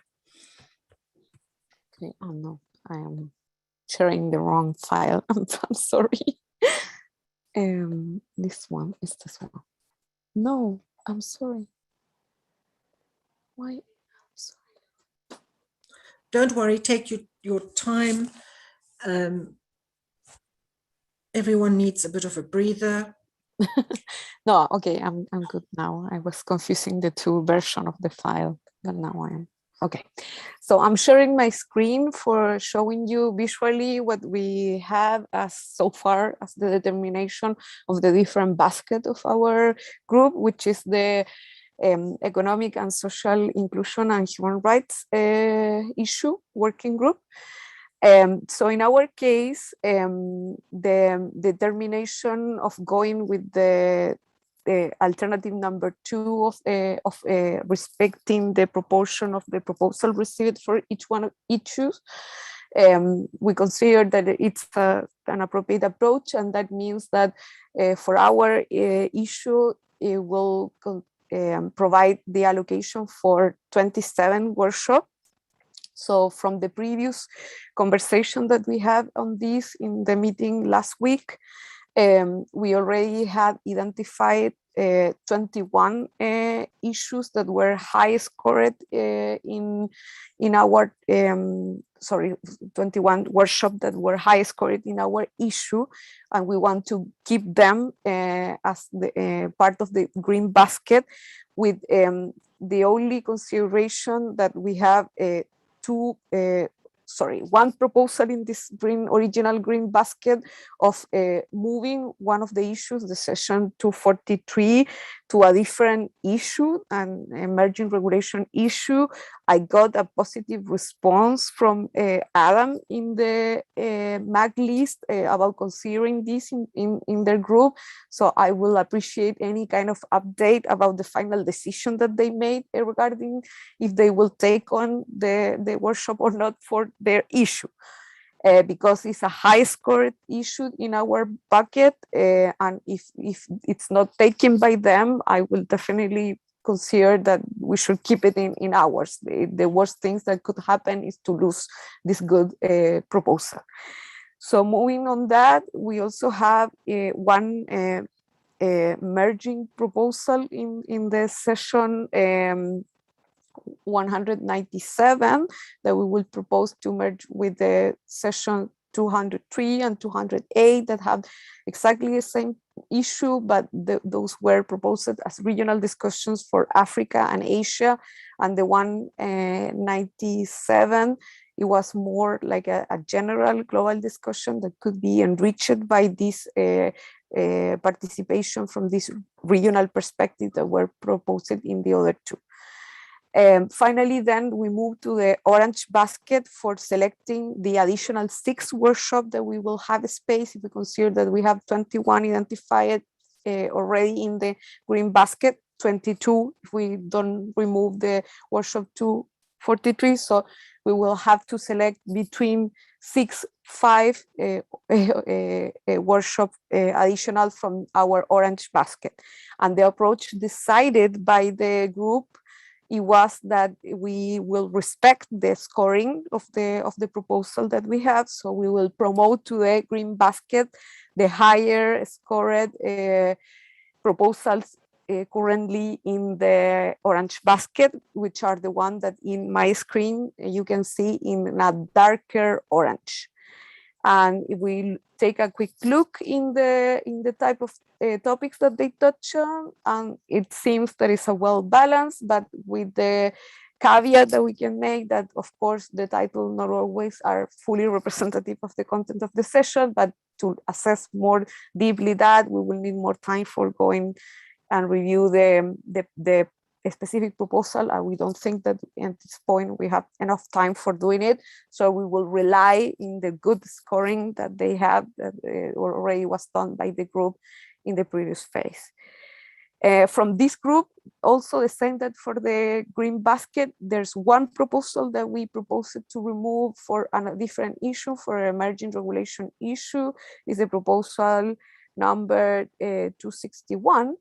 Again, I will appreciate any information about what were the consideration of the other group on that. If not, we can keep it and it will increase the diversity of our basket. So I will stop there. I will take any questions. Thank you very much. And if anyone from my group wants to complement or correct what I share, please go ahead. Thanks very much, Maria Paz.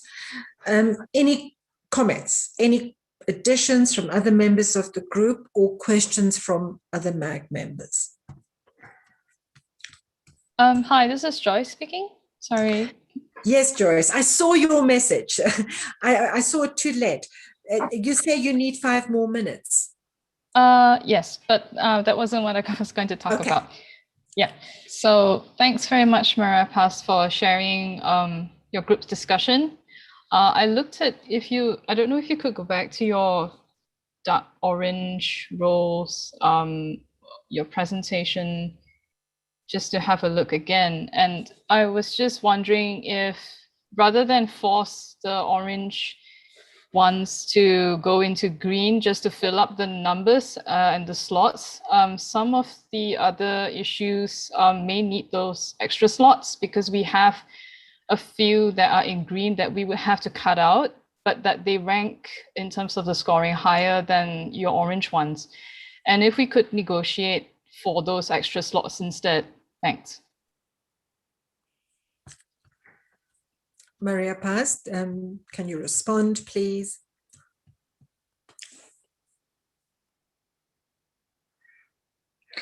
Sorry, Joyce, would you be so kind to repeat your question? I really didn't got it. Amado, I can help with that while if Maria Paz can bring back. Okay, I'm back. Sorry. So, Amado, the question was really whether the moving from orange to green that this group did, if that's really necessary, or if rather some of those slots can be allocated to another issue area where they had a different situation. So in this first group, what we saw was that some workshops that were in orange have been moved into green basket. And Joyce was asking whether instead of doing that, can some of those slots not be given to another issue area where they had more in their green basket and they had to reduce? But Maria Paz, do you want to respond to that? Amado, was that clear? Did that help to clarify? Yeah, thanks, Henriette. I think that that's always a strategic decision from the MAG that we can do. It's the point of correction that we were talking before about the approach. In general terms, I will not be so keen to do that, because I think that we have to honor the idea that the community was more interested to discuss these topics in this issue, and they presented more proposal on this.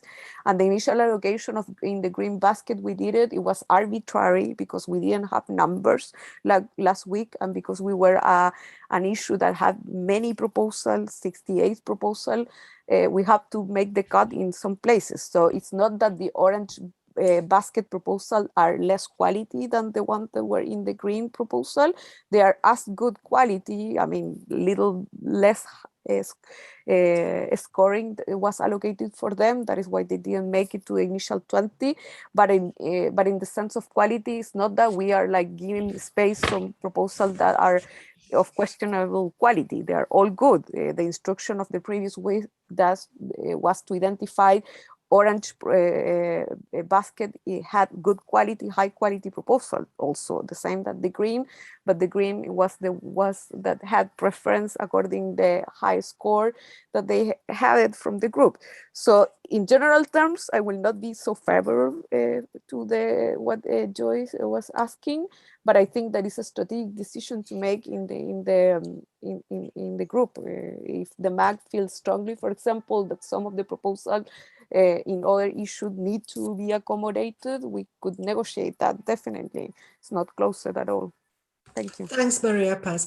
Joyce, what I would propose is that, rather than looking this at a kind of swapping of slots between groups, I think if your group has identified specific proposals that you really think should be included because they're really good and they add value, and your numbers are not sufficient, then I think you need to make a case for them, and then we'll look at how we find a space for them. It might be by swapping slots, it might be some other way. So I think that's really what you need to do now, to say that you have proposals in addition to your allocated number that you really feel should be included. And Joyce and Roman, I've noted that you need 5 more minutes. So if it's okay with you, let's listen to all the other groups that are ready to report, and then we can give you we can take a 5-minute break and come back for you to do your report. Is that okay? Thank you very much. Good. So let's move on to the next group that is ready to report. Roberto, is your group ready? Yes, we can do it, Henriette. We also decided to go with can I have the sharing screen access, please? And I was saying that we also decided to go with the second alternative, in which we needed to allocate 10 proposals for universal access and meaningful connectivity, and 16 proposals for the one for trust, security, and stability. And we also, when we were reviewing our last cut that we sent before, we realized that since we had these now final numbers, it was important to include in some cases, one important sessions that was before marked as green and now was going to be orange. So we had to reflect about that in both of the groups that we are dealing with, and we had to make some changes, some final adjustment in order to become green, one that was already as orange, in terms of providing this balance of subjects. That's why we did that minor, I will say, adjustments, but we did it like that. And we also, in the case of the meaningful access, meaningful connectivity, universal access and meaningful connectivity, we needed to have 10 slots, but since the quality and the importance of the last of the green basket proposals, then we are proposing to have 11 slots. The idea is, if we have room, then we will keep this 11 as suggested, and if we don't have the room, then this class will be eliminated from the program. And in the other one, we reached to the 16 slots. That's what I had to inform Henriette. Thank you very much. Thanks very much, Roberto. And your issue areas, just remind us, they were trust and security. Hang on, if I now got the wrong one in front of me. Which issue area? That's correct. That's correct. Security and stability, and the other one, universal access. Universal access and meaningful connectivity. Thanks, Roberto. Any additions from your group? Any questions from MAG members? I want to ask MAG members that are using the chat to please put up their hands or use the speaking queue, because it's very difficult for us to keep track. And I think it's difficult for MAG members to keep track of the presentation and the chat. So, and there are some very important questions. Adam, I see you are asking about the mechanism for improvement. Any other questions that people have? Adam, do you mind just taking the mic and asking that question so everyone can hear it? Yeah, so actually I have two questions. As you said, so what we're seeing is proposals that are being scored in the mid 3.something, 3.6 or so, being proposed as green. Remembering from our evaluation, if you gave a mark of 3, it was because you felt that the proposal needed development. So something that's scoring in the 3.567 suggests quite strongly that a number of people think that that proposal needs improvement. So what mechanism do we have for improving scores in that, or proposals in that range? I mean, we can only go on, you know, our independent evaluations, which the scores reflect. So that is my first question. What mechanism do we have for improving workshops? Obviously, we think some are needed. The second part, and this is looking at the screen that is displayed right now, compared to others, we're seeing workshops that people have evaluated in 4s and high 3.9s, which is good, and one would think acceptable. And we're also seeing workshops with scores over 4 in the orange, which means they wouldn't make it. So is it fair to ask somebody to not have something on the program that MAG members have evaluated as good, compared to workshop proposals that people have said needs improvement? And I think that's a fundamental question. Thanks. Adam, I'll try to respond, but and then I'm going to ask, you know, other MAG members to add to the response. My understanding is, firstly, that the scoring that you are talking about is done by the MAG members who've done the selection, and the selection is the outcome of the scores and the scoring and the discussion that each group has had about these individual proposals, and that discussion is linked to the scoring, the average scores, remember they are average scores, but also to populating the program in a way that responds to the community's input for which issue areas you know, they felt we should focus. So, you know, if this was just if it was just a ranking based system, then it wouldn't matter what issue areas are covered by the final selected workshops. But we cannot do that, because what the MAG is doing is also creating a program that reflects the interest and the needs of the community, which is why we invest so much time and energy in that call for input, the call for issues that we received. So that's my response. And then in terms of the mechanism, I would assume that you have all made notes in your proposals, and that you would have identified proposals that are in your green baskets that you feel need further work. The steps then, as we tried to clarify last week, is that you, the group, through your facilitator, will let the Secretariat know what improvement the proposal needs, and the Secretariat will then follow up with the proposers.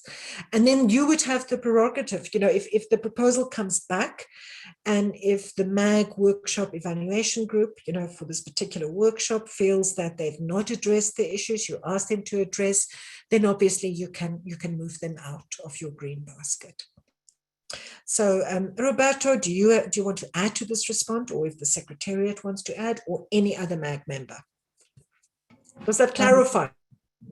I agree with you. I agree with you, Andrea, that the interest of the audience looks like be more directed to human rights, and probably the other issues are also very important. I mean, security or cybersecurity in communications and infrastructure, but human rights and economic development are look like seems to be the very key issues this year for the audience. Thanks.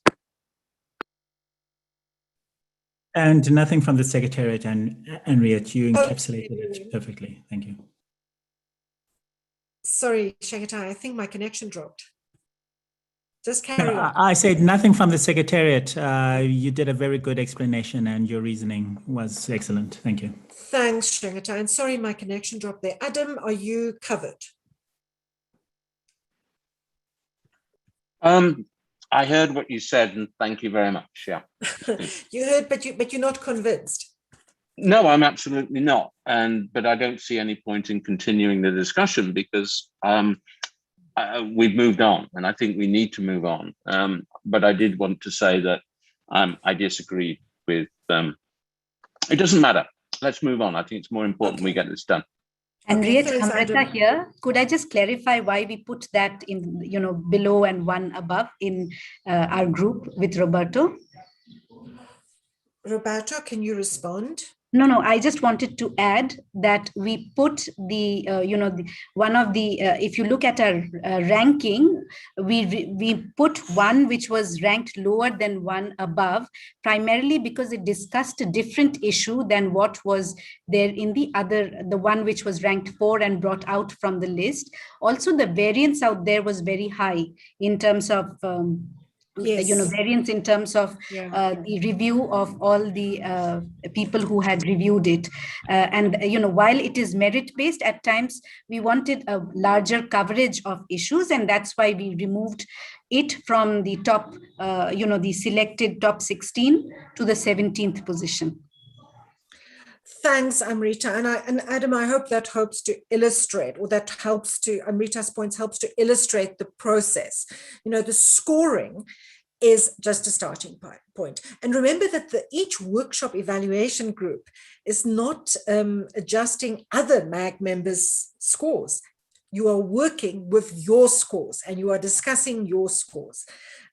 So Amrita, thanks for that. I thought that illustrated the process very clearly. Maria Paz, can you join and add?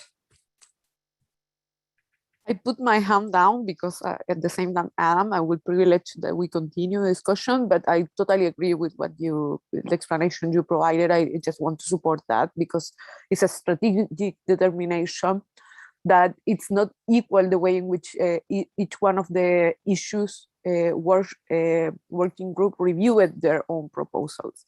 There are different balances. It's not the same when you have to evaluate 10 than when you have to evaluate 68 and determine specific topics inside that need to be covered in the program. Thank you.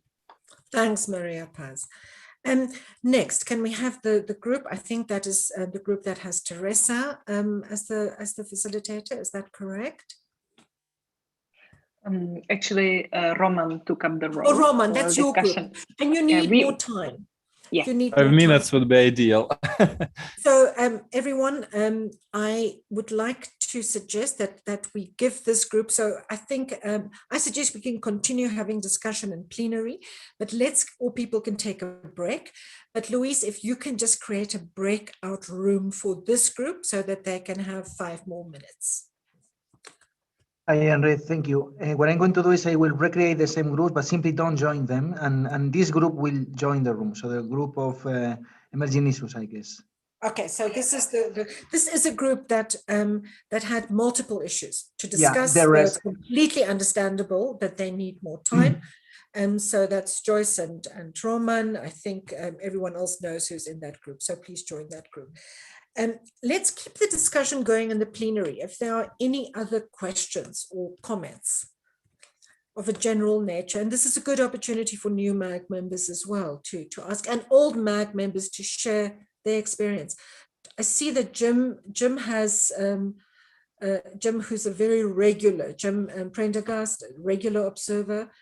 I'm reading your comment, Jim, perspective from an observer. There's always, why don't you share it? Let's hear your voice while this other group is. Sure. Can you hear me? I wasn't prepared to speak, but completing I'm that not a MAG process. member. We can hear you. Can you hear me, Henriette? We can hear you. Yes, I can. So, there's always, I think there's always been editing around the edges. I think in the past there was like the top 50 automatically made the program, and then there was the using the following 20 or 25 to try and fill the balance. And I think everybody accepts that and knows that, but I do think you do run into a problem if you do, as I say in my comment, start vaulting proposals that are, significantly down the list over ones that have scored well. I think that will create a problem with the community who's working hard to submit these proposals, and they see that even though they ranked high and they scored well, it's all for naught because some of the dealings that happen, outside of the public session. So just be mindful of that as you're going forward on this, just from my perspective. Thanks. I think it is an important consideration, and I think that is why working groups do need to take that into account. But I think, as Amrita said, you will find that sometimes those are often also proposals that have a high variance. So I think that's also something to look at.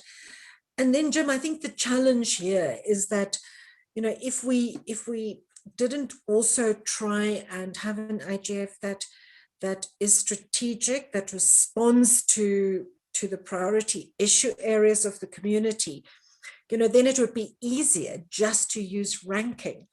But that has to be taken into account as well, and then there are other factors as well that the MAG takes into account, such as diversity. I think that's why this process, which I think you describe very aptly as editing around the edges, I think that's why it is very important. It does have to be transparent in the sense that it has criteria, but it is a very important one. And I think it has to be in the conversation that the MAG members have in these workshop evaluation groups. And I think you are right, because I think it is part of the accountability. Is to be able to have a clear rationale for why workshops are not simply selected based on higher scores. So I think it's an important consideration. And I think for each working group, when you do your final selection, this is one of the questions you need to have at the back of your mind. If we've rejected or put high scoring proposals, why? Do we understand why? Maria Paz, why don't you respond? Sure, I can do it. I was doing it in the chat, but yes, I totally agree with what Jim was saying. The thing is that, at least, for example, for my issue, it's not the case. The ones that are being promoted are still good quality, over 3.5. And in general, we saw that, for example, our group was very much severe in the evaluation of the proposal than maybe other groups were. We barely scored 4 points proposal, and maybe it's also related with what is the experience of the different MAG member. We don't have to forget, we do not forget that we have members with different experience inside the MAG. There's some people that is evaluating just for the first time. They don't have the perspective about the quality for previous year. For example, in my case, that deal heavily in the way in which I scored the proposal, because I think in general the quality of proposal this year is lower than the previous year, and that's definitely impacted the way in which I score it, because I am a human being. I cannot separate from that. And I think that that's the case also for some of my colleagues in the issue. So at the end, this means that the 3.9 or 3.8 scored session in our issue are less quality than the ones that were scored in 4 in other issues. I don't think so. That's precisely the purpose of each one of the working groups in each one of the issues evaluate the same topic, because we do it comparatively. we are not comparing outside our bucket, but inside our bucket, and we are decided inside our bucket what is best quality, and our bucket has an allocation that represents the interest of the community in the topic. So I think that to consider the score as an absolute number of quality, it's a misleading appreciation of the quality of the session. So that's only from my side. Thank you. Thanks, Maria Paz. And Paul Charlton, and you have the floor. Oh, thanks, Henrietta. Paul Charlton, a MAG member from the Government of Canada, for the record. Yeah, just to respond to Jim's point, I mean, I agree in general. In our group, and I mean, Courtney or Roberto or others in the group could correct me, but it's, you know, we did keep the very top scoring ones and agreed that they had to be kept. But the discussions on whether some had to be moved up and moved down, it's just in the inevitable gray area where you have sort of the lower ranking of the top scoring ones and the higher ranking of the orange category. And there's inevitably, sometimes there's not a huge difference. And as you and others have mentioned, Henriette, there's also the question of sometimes with top or higher scoring ones, sometimes you will have a high variance, which should also be taken into account. So I think that's kind of a compromise mechanism where we are using the scores as our starting point, and we have that accountability to the community, but we also have the accountability to have a well-rounded program and to make sure that it includes quality workshops that, you know, even if, you know, going by strictly mathematics on the initial scoring, they finish a little bit lower, that on a second look, they deserve to be in. Otherwise, I mean, I think you wouldn't need a MAG. You could just have a machine just tally up who's the, what are the top scores, and that would be it. Yeah, thanks, Paul. I think that makes the point very clearly, and it points to the role of the MAG. Courtney, you have the floor. Thank you. I think I wanted to kind of reiterate what Paul said. The scores, you know, especially with the high variance, indicate that there were different assessments. And I think one of the value of having the MAG in our breakout sessions is we could discuss among ourselves why different rankings were given, and then maybe also reassess. So I definitely want to second the idea that if it's just about a numerical ranking and taking the top 50, we don't really need a MAG for that. You could just do that with a machine. So I think the value comes in the discussion and also looking at, you know, the comments on why something was ranked very high. So maybe it was ranked very high on, you know, diversity and interaction, but it was like a low quality proposal or vice versa. So I just think it's important that we look at the rankings as one part of the process, but that these breakout groups are really important for coming to consensus. Thanks, Courtney. I think that's very clear. And I'm very sorry that Adam isn't in the room to hear all of this. He's in the breakout group, and Anya's just checking with them if they are ready. But I think this also reflects, you know, how the IGF has evolved.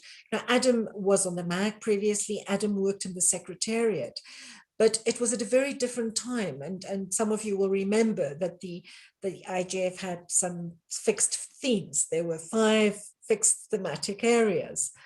And scoring, you know, ranking was done just by scoring. It was different. It was a different process. And I think this is in the nature of the process, as successive MAGs, based on community input, constantly tries to think about how to best meet the mandate of the IGF in the Tunis agenda. And on top of that, you know, the growing expectations of the IGF resulting from the digital cooperation process, for example. It is important that, you know, that we think about this all the time. I think it's up to the external evaluators of the IGF, and I think one of them is with us today, to then do big picture thinking and reflection on how these adjustments in the process are actually achieving those goals of strengthening the IGF or not.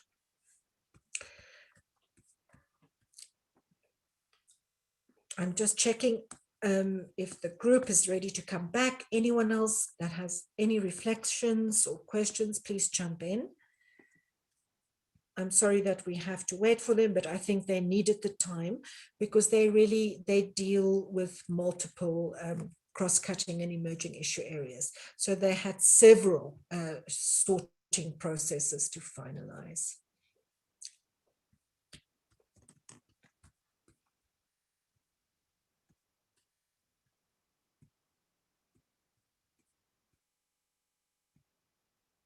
Tamaya, why don't you take the mic and to make that point that you're making in the chat? Thank you, Henriette. Hello, everyone, and congratulations on all the hard work as a past MAG member. I have to say I don't miss the second MAG meetings as I miss the other ones. It's always the hardest, so good job so far.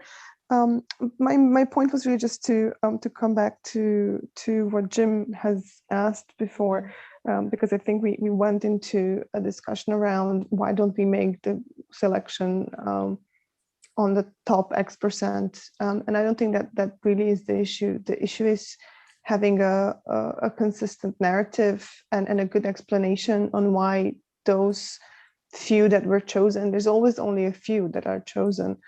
Because we do have a very engaged community, and try as we might, we can't afford to have everybody in the program. But why those few that were selected, I think we need to be able to give a really good reasoning, especially when our decision at the end is not consistent with the scoring purely based on numbers.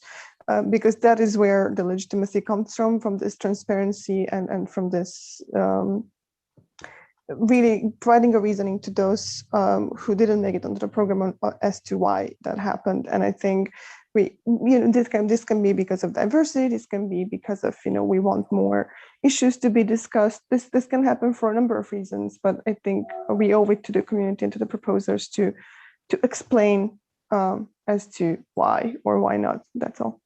And thank you for giving me the floor. It's a pleasure to give you the floor, Tamaya, and thank you to you and all the other past MAG members for being part of the process. We need you. I think my question in return is I agree completely with you and with Jim. I think what we need to and what it would be good for you to reflect on is, are we making that clear? Are we making the process transparent and clear enough? And if not, then we do need to do that. So that's something we can't discuss further now, but I think it's definitely worth putting points in the chat, looking at whether we have adequate information on the website that we share with the community about the narrative that is used for finalizing selection. So I see our working group is back and ready with their report. Courtney, you have your hand up. Is your comment on this discussion or yes, it is.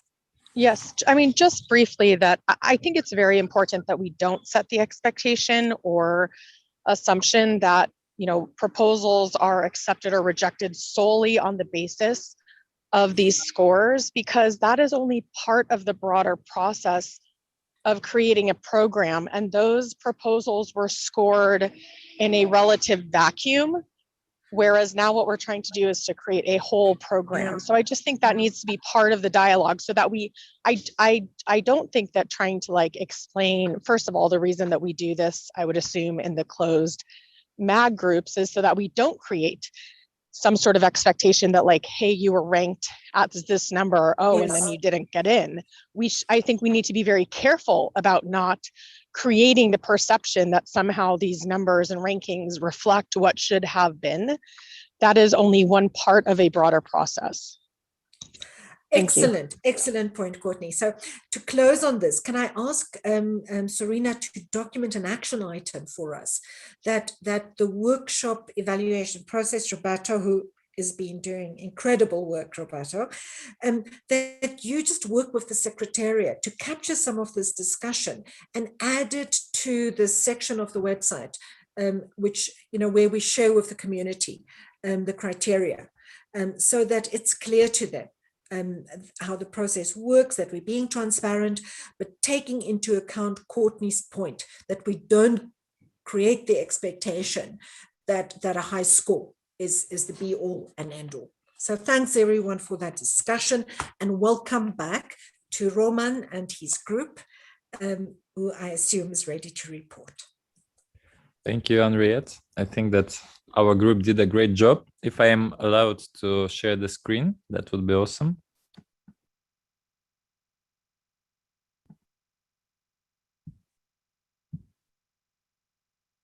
Can you see my screen? Yes. So, dear colleagues, if we get to alternative 2, we had 13 for emerging regulation, 9 for inclusive workshops, and 5 for environment and climate change.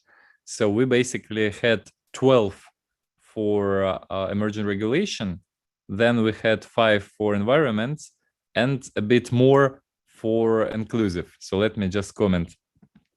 So here is our choice for emerging regulation. Basically, almost all of them were in our green basket. So basically, we included all of them.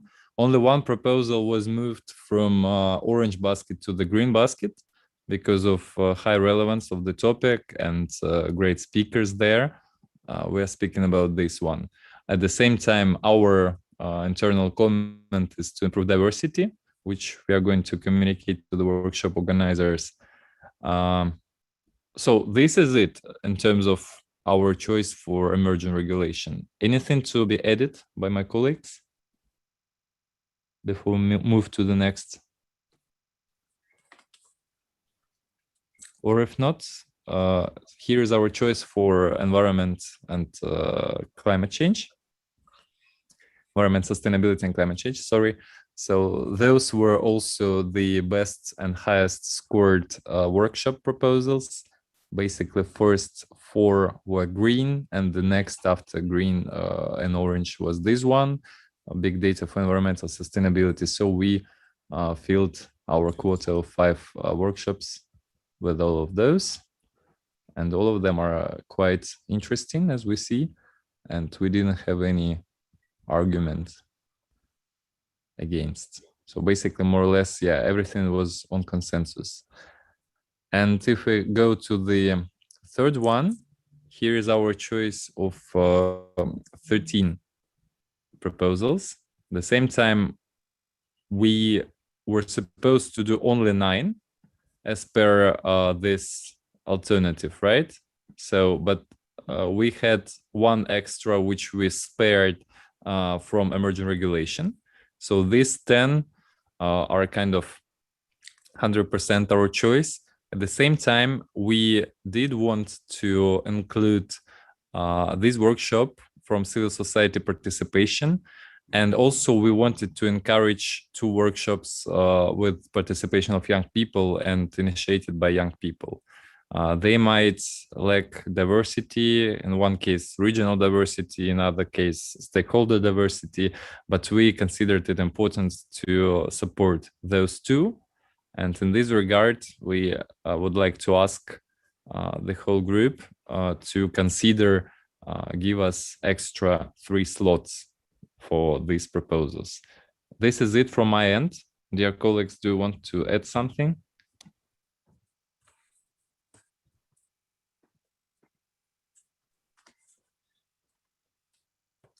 The only thing I would like to add is that the group really wants to give inclusion for youth. We think that it's very important to do so for the IGF and for the internet going forward. Thanks, Carol. And that was Carol Roach, for the record. And Carol, it's great to hear your voice. Any other further comments from the members of that group? Any questions from other MAG members on that group's report? And basically, what do you all think about letting us 3 more workshops? I mean, you are, if I understand you correctly, Roman, you're making the case for 3 more workshops in the inclusive internet governance and digital cooperation. Correct. Cross-cutting area. You know, I mean, others need to respond. I think it's a very important area. So, you know, I would hope we can find a way of accommodating that. Any other comments on that? And just to add that, as colleagues have already mentioned, those were ones we were thinking about primarily from youth. And there was also a lot of consideration about the variance in our scores, so that somebody scored higher and someone lower, then we sort of tried to iron out that divergence. And that's how we ended up with the scores. And I think that was an important consideration, that of course we all have different opinions, and this was the opportunity to discuss that and reach a conclusion. So thank you. Thanks for that, Adam. So I think we now have a total. The total might be a little bit higher than the 80 that we proposed. I think we can work with that. I just want to check now with MAG members. Are there proposals for mergers that you still would like the Secretariat to process? So that's one question to all groups. Are there proposals where you are seeking specific improvements? Are there proposals that you think would fit well into the preparatory phase? And I'm opening this question to all the groups.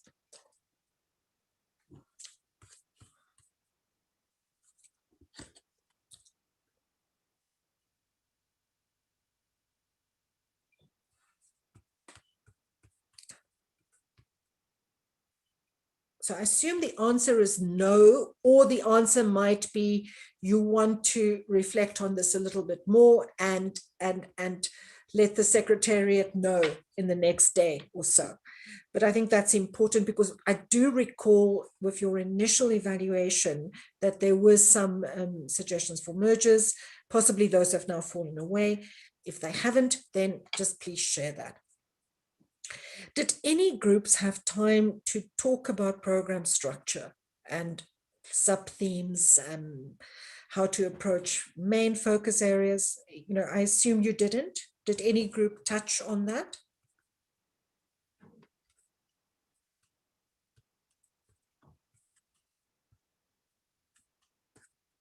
So I think the answer is no. I don't hear anyone. I don't see any hands. Well, that means we still have to do that, but we'll find time for that. So I think we can bring this session to a close now. I think you've done your initial selection. There are some requests to adjust numbers a little bit by some groups. We might have a few more than 80. I'm hoping we can deal with that by looking at proposals that could go into the preparatory phase. Where the organizers feel comfortable with that. So I think I'd like to close the session, but I would like to ask each of the group facilitators to either on their own or in collaboration with their team members, just do that final check. I know it's been difficult to add that as a criteria because you've been evaluating and juggling so many other criteria, but to identify whether there are perhaps proposals there that we could effectively, not just because we want to reduce numbers, but that would add value to the preparatory phase.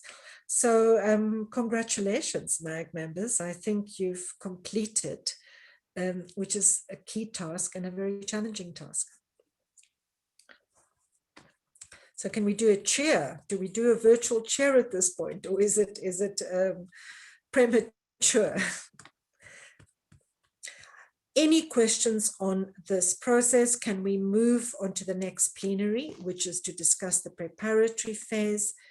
Is everyone comfortable with us moving on and with you sharing your results with the Secretariat, who will compile for us the final selection and numbers and identify? I think it would be good to have the Secretariat also have a bird's eye view, an overall big picture view to identify whether there are any further issues, and you'll let the Secretariat know if there are any proposals that you feel require follow-up. Good. let's document that for the action items and move on to plenary session 3. Plenary session 3, preparatory phase. And here we are now moving away from workshop evaluation. And this is really the process where we start thinking about main sessions, about main themes and the main focus areas and the cross-cutting areas, and how we're going to treat them in 2021. So just to recap for you briefly, in previous years, the MAG would organize a main session for each one of the thematic areas. This year we have 2 main focus areas, and we have the 4 cross-cutting and emerging focus areas. We also have the plan to have a virtual preparatory phase, which we want to keep very light, but we can use it to have introductory sessions, for example. The MAG has introduced the idea of introductory sessions for the different focus areas in the program. In Berlin, it was done on site. In 2020, it was done virtually. We have a draft schedule for the preparatory phase. I think you can recall we've talked about how to integrate dynamic coalitions, youth IGFs, national and regional IGFs, best practice forums and policy networks into the preparatory phase. And we also have talked about the issue teams. These are the issue teams that will organize those introductory sessions during the preparatory phase, and they will organize the main sessions during the forum in December. We discussed at a past MAG meeting how to form these issue areas, and there were different perspectives. I think if I look at the inputs, and thanks to those of you that responded to that, it seems to me that we need to restart these issue teams and allow MAG members to sign up to areas and that they want to lead. And then we will open, once these issue teams have been established, they can be opened to past MAG members and others in the community, including from the intersessional modalities, to help plan these sessions. And we've also talked about these issue area wikis, which the Secretariat is establishing, which will allow the MAG to invite the broader community to map issues to the IGF program focus issue areas. And I am really here just opening the floor for discussion. There's one input here which might be useful for us to have, and that is to look again at the draft terms of reference of the issue teams that was developed and presented to the MAG a few weeks ago. So I'm not sure if the Secretariat is ready to present that, but I'm opening the floor. Let's have this discussion in plenary. This is now moving into the next phase of your work, and I'm opening the floor for any comments on questions on preparatory phase, main sessions, and in general, how we structure a program that responds to the community's input, which has been captured into the different issue areas, main focus and cross-cutting. The floor is open.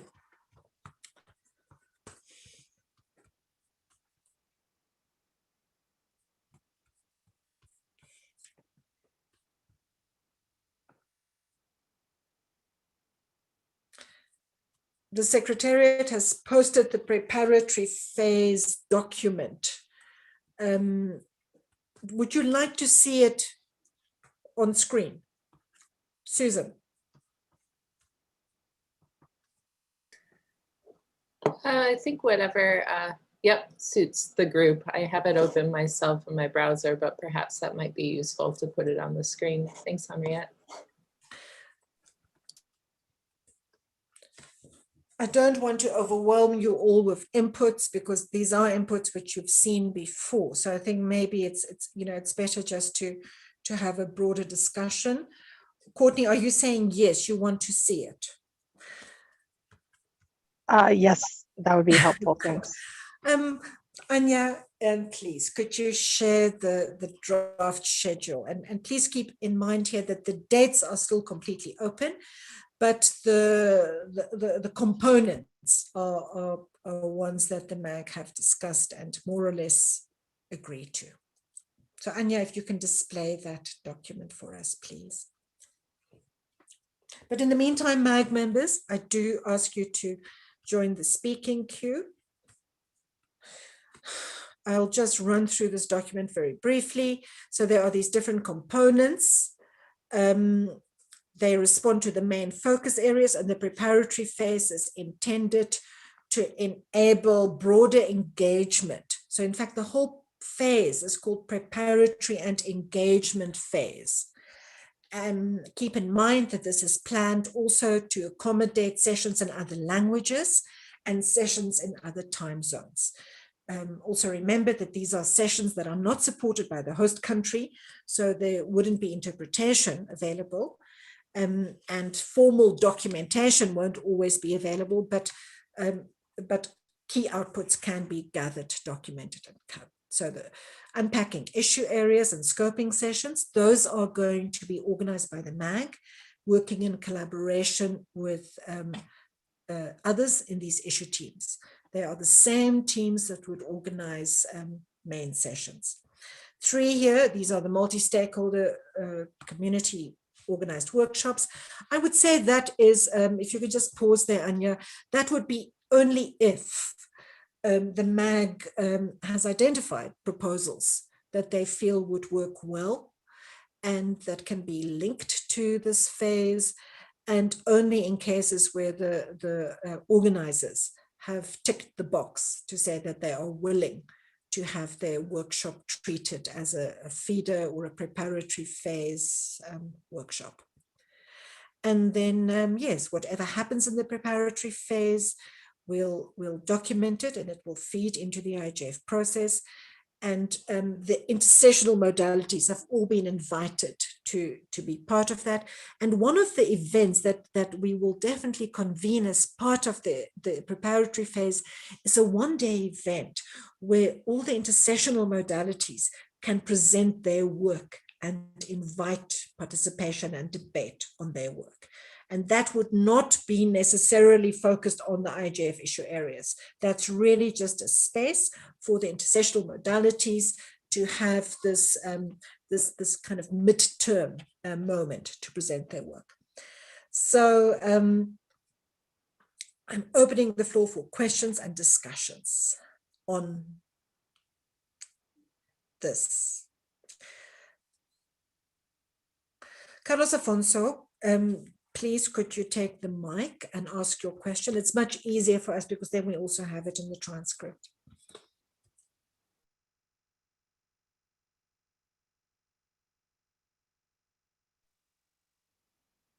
Yes, Henriette, Carlos Afonso here. This is still related to the workshop process. Sorry. I will just read what I put in the chat. Once the selected workshops are published, is there a way to stimulate the ones which were not accepted to contact the accepted ones in the former, if the former verify that marriage or some other way to contribute is possible? Like I have a workshop which was not accepted, but I know that there is one which was accepted and is very related to what we want to do. No, so we would like to contact them to see if it's possible to contribute, to merge, etc. My idea is that this could be a parallel process, which doesn't need to get the MAG or the Secretariat involved, except for facilitating the contacts among the workshop proposers. Am I clear? Do you understand?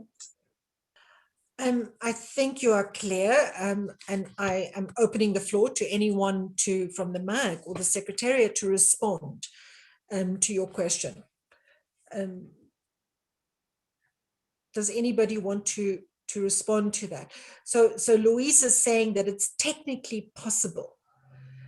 We would simply be able, need to. Luis, why don't you speak? It's good to hear your voice.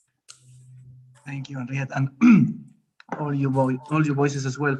No, this is as soon as the evaluation is ended, we publish the name of the organizers. It's published, and all organizers they have their profile, of course, and they can be contactable directly through the IGF website if they wish so. If they don't wish to be contacted directly, then they have that disabled. But we can always get requests and reach these other people. Good, very good. Yes. Thanks, Lois. No, I think one would have to be careful. I think the MAG would have to be cautious about linking a proposal that did not make the final inclusion list with one that did. But I want to return this to the MAG as a question.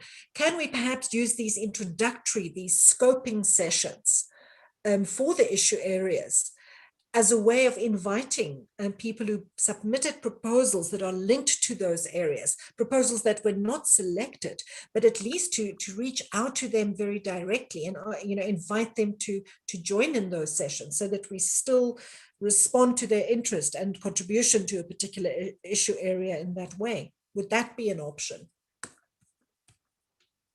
I think it should be. I think it could be quite a creative, and I see, Courtney, you like that as well. And then we would add that to the work that the issue teams do with the assistance of the Secretariat, is to just reach out to everyone who submitted a proposal, whether it was selected or not, in a particular issue area, to participate in the engagement and preparatory phase. It's Adam, and I apologize for not raising my hand. I was going to put something in the chat, but I might as well say it. The only question that comes to mind really is, will every proposer have the same and equal opportunity to do this? Will it be clear and what is being proposed?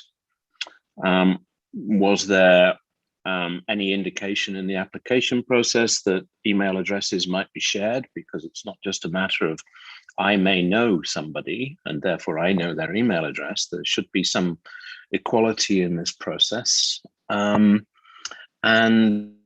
equally important, perhaps even the most important, are we adding a significant workload to what the Secretariat has already taken on? Hello. So just to make this clear, so Mia's going by herself to Finland.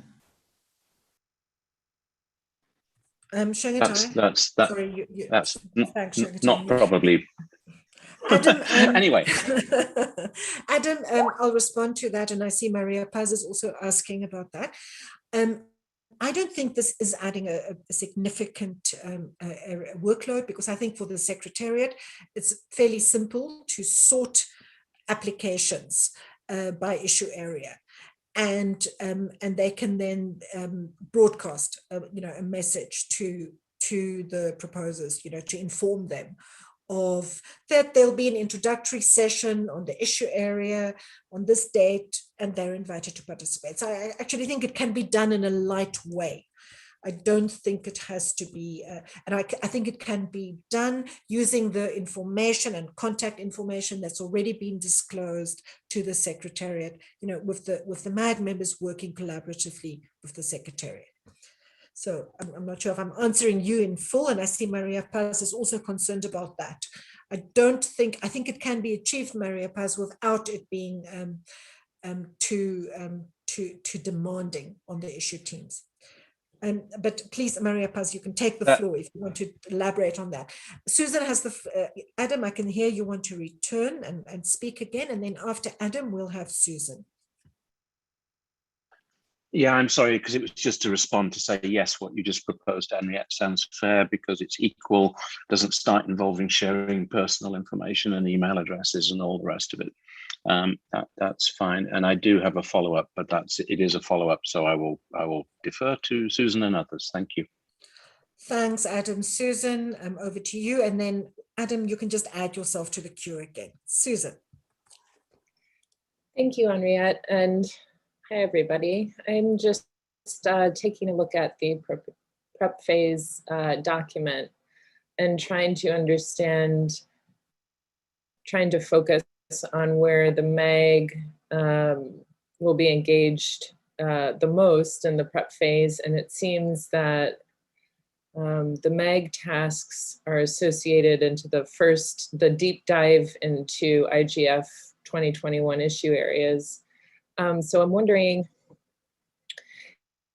if we could perhaps have a discussion that focuses exactly on what MAG members can do to contribute to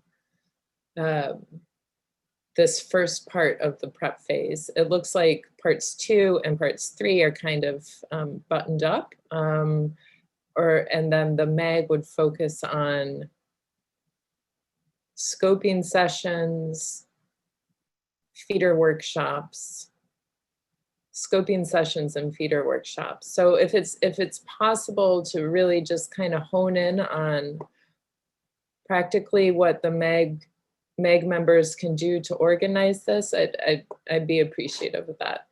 Thanks.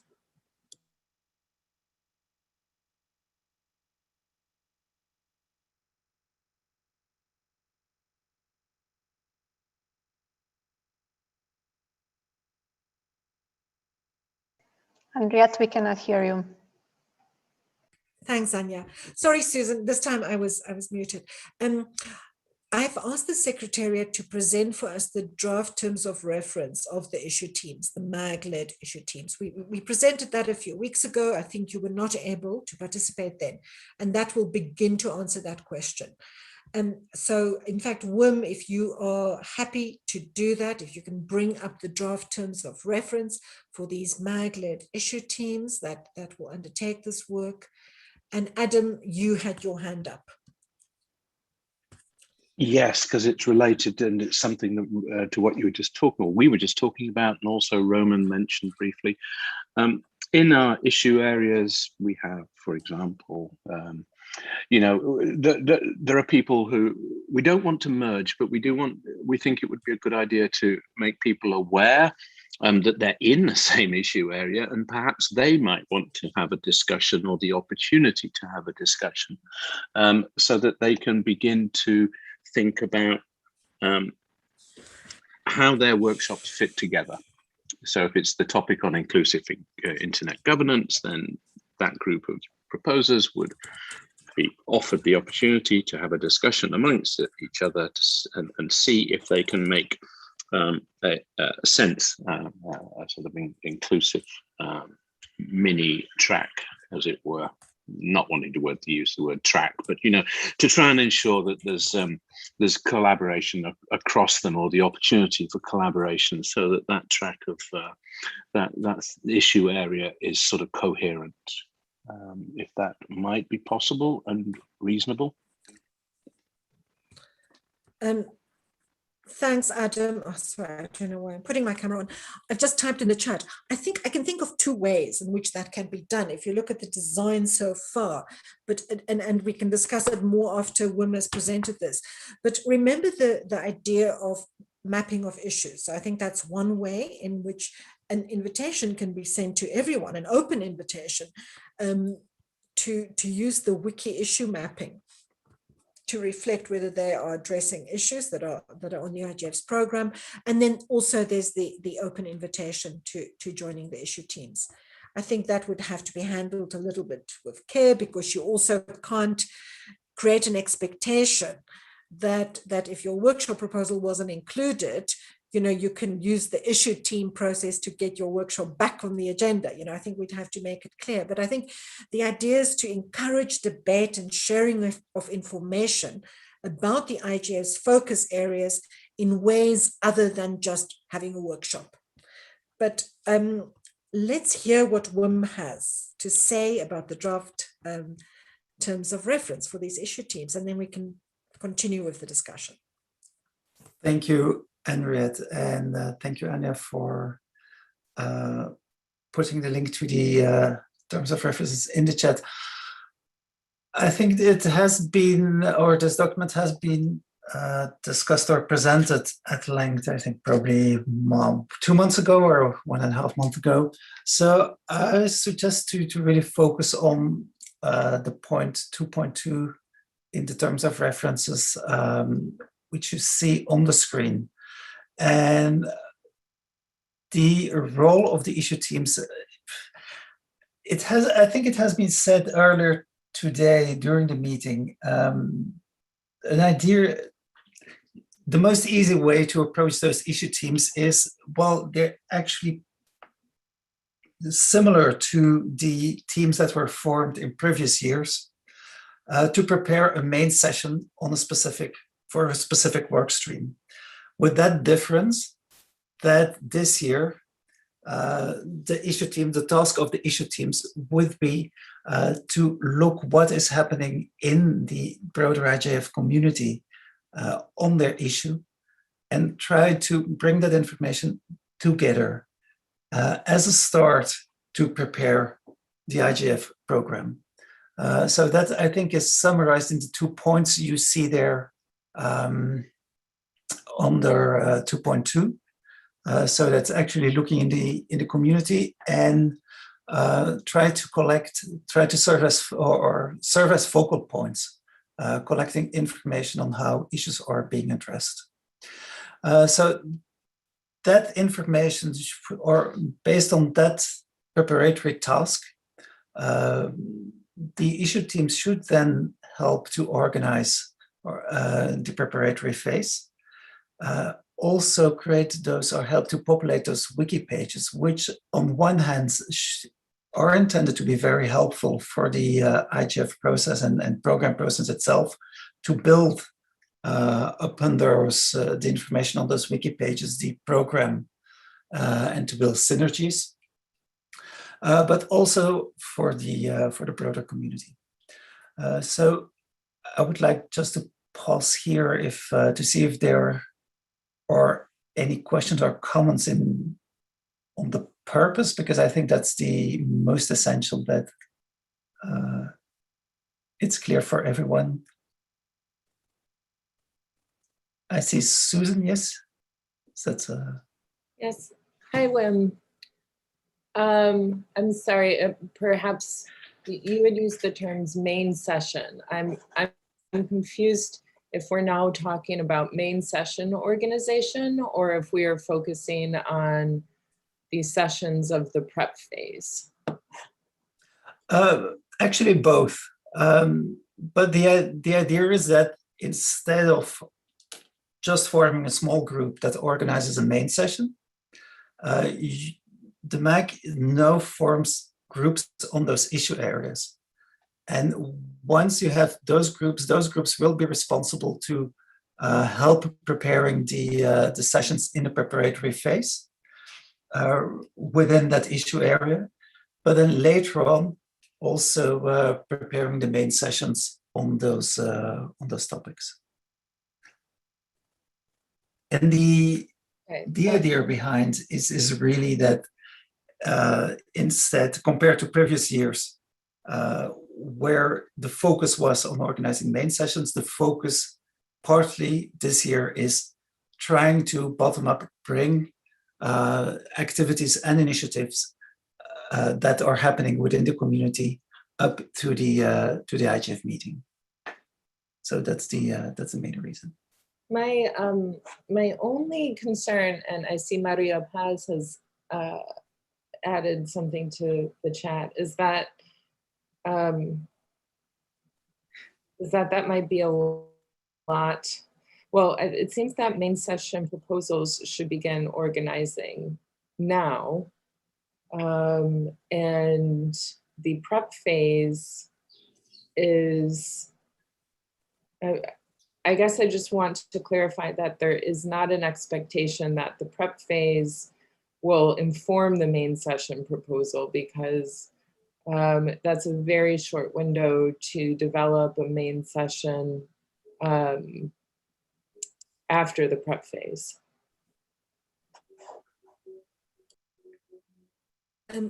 Wim, do you want to respond to that?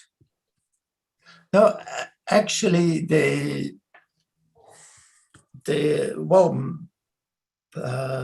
my idea is that they should be in parallel, but the essential part is that it are the same people, so that you don't have a small group that is really focusing on organizing a main session or a session during the IGF meeting in December, without really taking into account or without giving an opportunity to initiatives, for example, discussions happening at an NRI, for example, discussions happening within a BPF or a DC, without taking those into account for organizing the main session. Susan, if I can just add to that, and I'm hoping this also responds to Maria Paz's question. The parallel would be here with in 2019, which was, you know, when Lynn was still chairing the MAG, but I know some of you were on the MAG then. MAG members organized for each thematic track of the IGF. They organized an introductory session, a main session, and a concluding session. Last year, 2020, the MAG organized an introductory session for each track and a main session. This year, we're asking the MAG to organize an introductory or preparatory and engagement session during the preparatory phase and a main session. And I think that, as Wim says, the idea is that they are in parallel. I think it will probably evolve naturally, and maybe different groups will approach the link between the preparatory session and the main session differently. I think what is very important here is a question in the chat from Adam Peak, which is, how many main sessions are you considering? And I think that's important. Will there be a main session for every issue area? Or in which case we are looking at 6 main sessions. And then I just want to flag for the discussion that, and as Maria Paz is saying, yes, 1 main session for each issue area, so that is 6. And I think Mark Cavell is asking about the inclusion of intersessional modalities. So that is very important. And maybe, Wim, if you can just highlight a little bit, or Serena or Anya, just what the plans are for inviting the intersessional modalities to be part of the preparatory phase. If someone from the Secretariat can highlight that a little bit. Wim, it would be good if you can do that, but if not, Anya. Just checking if no one else. Well, I think there are 2 things for the intersessional work. Of course, what I'm going to say is very, very focused on best practice forums, as that's what I'm focusing on. The idea is that this year is special in a way that the whole the idea of the preparatory phase has come up and has developed once the BPFs and the other intersessional activities already kicked off. So it's important for this year that what is going on in those intersessional streets can continue what they were planning beforehand, but that one is looking for opportunities to still link it to the main issue areas of the IGF. For that reason, early in September, I think there's a draft tentative date of around the 15th of September, is the idea that the different BPFs have a day where they, on the one hand, or different intersessional activities can present what they are doing and where they are. And that can also be an opportunity then to link themselves to the other issue areas. And apart from that, it's also underlines the importance of the creation of those issue teams in the MAG, because those issue teams, for example, the one on trust and security, should, or I would expect that they are aware that there is a best practice forum. So a BPF on cybersecurity can flag to them, look, these are the issues we are working on. A DC that's working on a relevant topic related to trust and security can also share that information with that issue team, so that actually there is a clear, I would say, overview of basket of things that are going on in the community, so that based on that, we can try to focus the program in December, or the final program of the IGF, focus on, but on the other hand, trying to make it even broader in allowing a better bottom-up approach and taking into account other activities that are going on within the community. Thanks, Wim. Are there any follow-up questions? Joyce, we'll come to your question a little bit later. I think Susan is asking, I'd like to understand if we are no longer taking the approach of main session proposals as we did in 2019. No, I think you are still exactly taking that approach, but it's these issue teams, it's the MAG-led issue teams, which are just, you know, the latest version of those MAG groups that were open to others. So you still would need to develop those proposals. I just wanted to confirm something here. Are we in agreement? It seems so based on the chat that we will have a main session for each one of the 6 issue areas. Is everyone comfortable with that?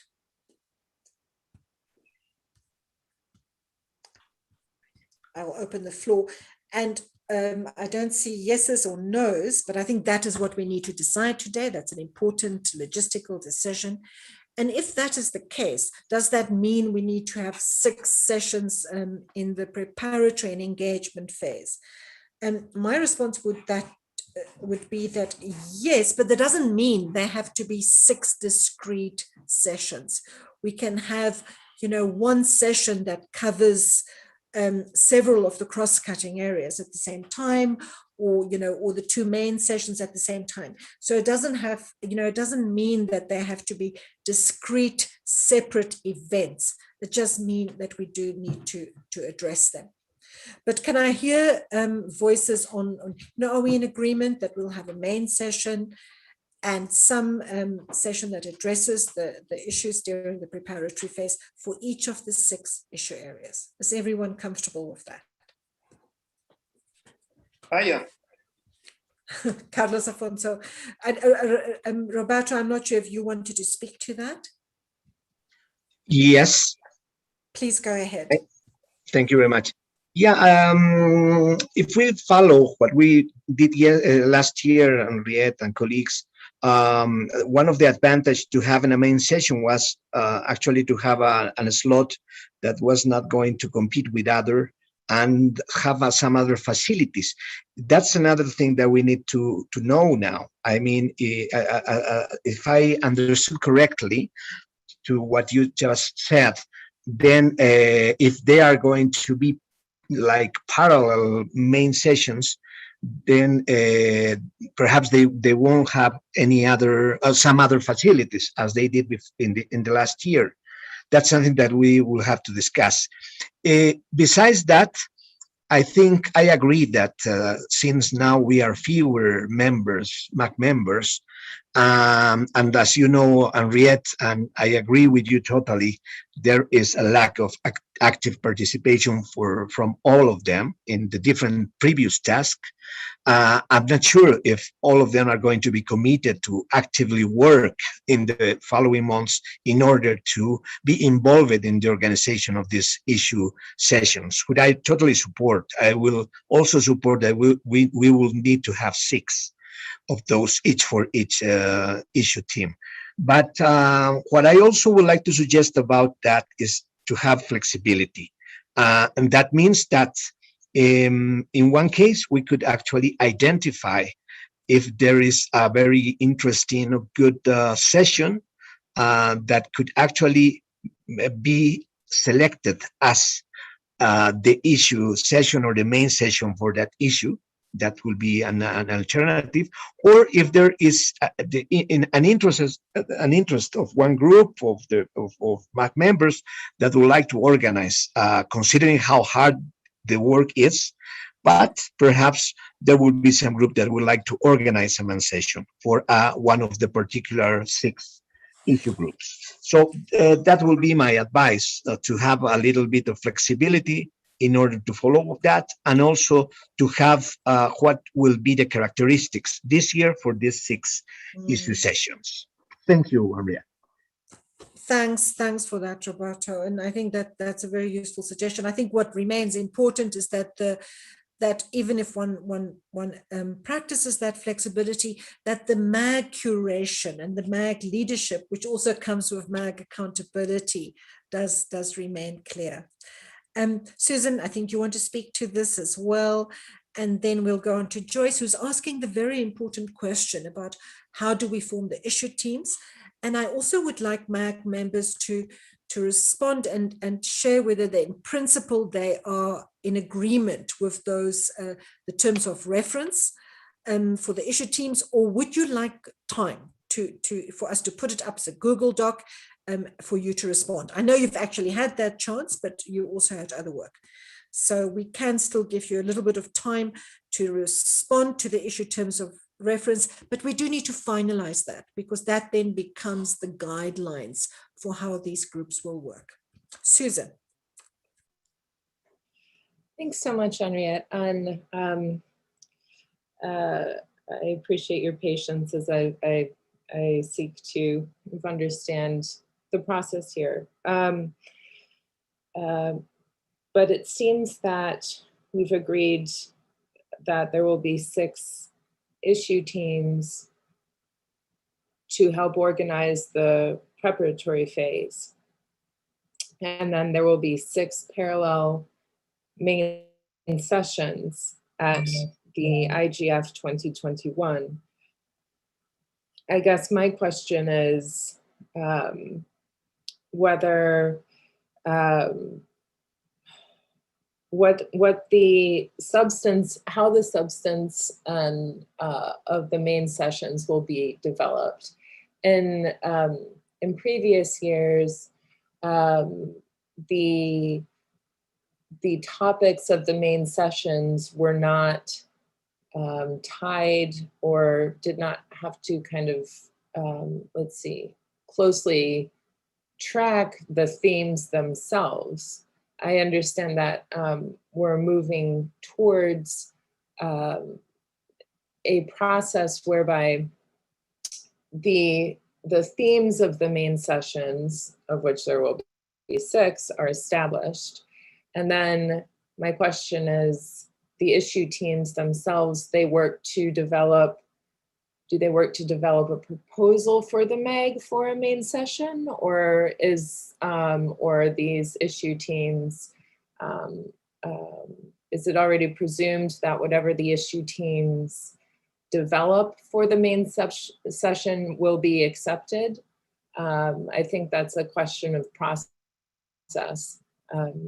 And so just seeking some clarity there. And then I think this will tie in to Joyce's very important question. Thank you. Thanks, Susan. And Wim is in the queue, so he can also respond. My understanding is that the MAG did in past years tie the main session proposals to the thematic track, but with a lot of flexibility. But I think there certainly was a match between the thematic tracks and the main sessions, with a few differences, such as I think digital cooperation in Berlin, for example, wasn't a theme. I think it was a theme last year, but yes, but there was broadly an overlap. But I think definitely the MAG curation is important. As I said, it's linked to MAG accountability. So my understanding is that those groups will develop the proposals, present them to the MAG, and then after MAG input, only then are they finalized. So that would be my understanding. But Adam, can we hear from you, and then Wim, and then we'll go on to Joyce's question. Thank you very much, Henriette. I need to leave in a minute for another meeting I have to speak at. And I would just wanted to say, could this process around the issue teams please be written up and sent to the MAG and also to the public list so that everybody is aware of it, but particularly to the MAG so that we're aware of the opportunities to participate, and so what we're being asked to do, where we're being asked to do it in the different groups and so on. Make sure that, you know, as many of us are aware of this as possible so that we can contribute, and also making sure that there is actually coordination across these 6 issues so that we all know what we're doing, because this is really the heart of the program. So yeah, it's really just explain to us again, please invite us again and try and participate. And thank you, I must leave for another call. Thanks, Adam, and thanks for your participation. And in fact, MAG members are not only intended to participate in these groups, they intended to run these groups. Wim. Thank you, Henriette.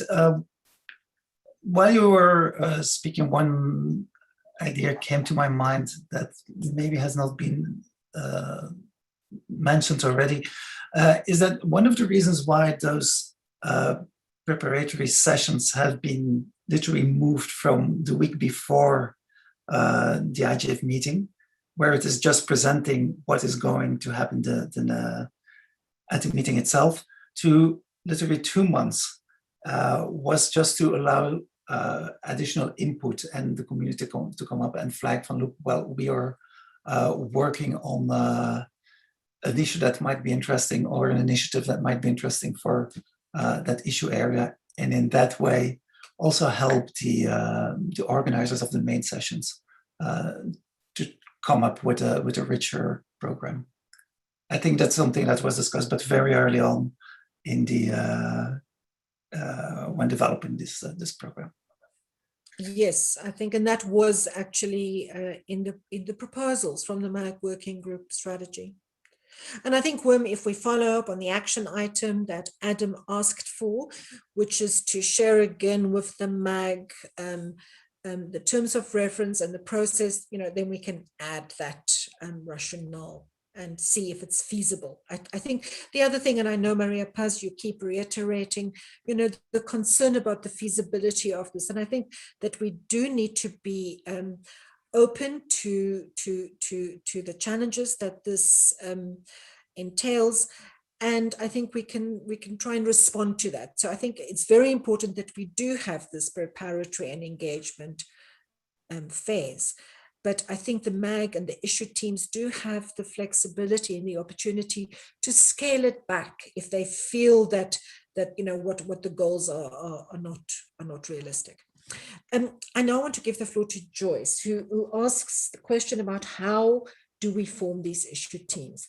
You know, and we've discussed this previously, and I'll try and recap again. But Joyce, let me give you the floor first to start this discussion for us. Thanks very much, Henriette. Joyce Chen, MAG member. So my question was how we plan to form the issue teams, whether we would remain in our current issue teams or form 6 issue teams now, which means there would be smaller groups, right? So that's the first question. Actually, I have another question, which is I'm not sure about what is required for the preparatory phase in terms of the sessions that need to be organized. Just in terms of content-wise, what is the difference with the main sessions?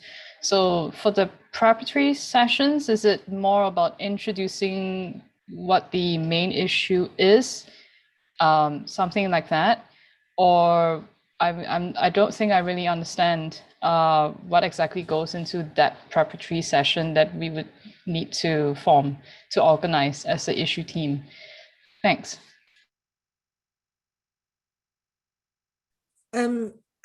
Thanks, Joyce. I think that is actually, you know, for the MAG to decide.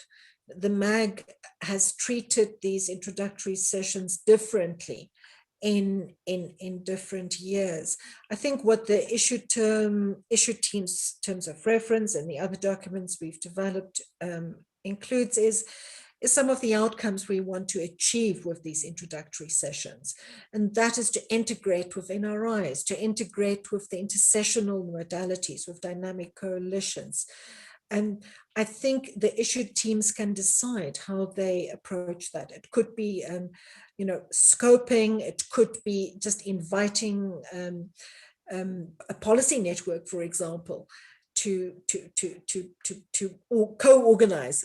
For example, there's a policy network on universal access and meaningful connectivity that could contribute and work with the MAG on organizing that session.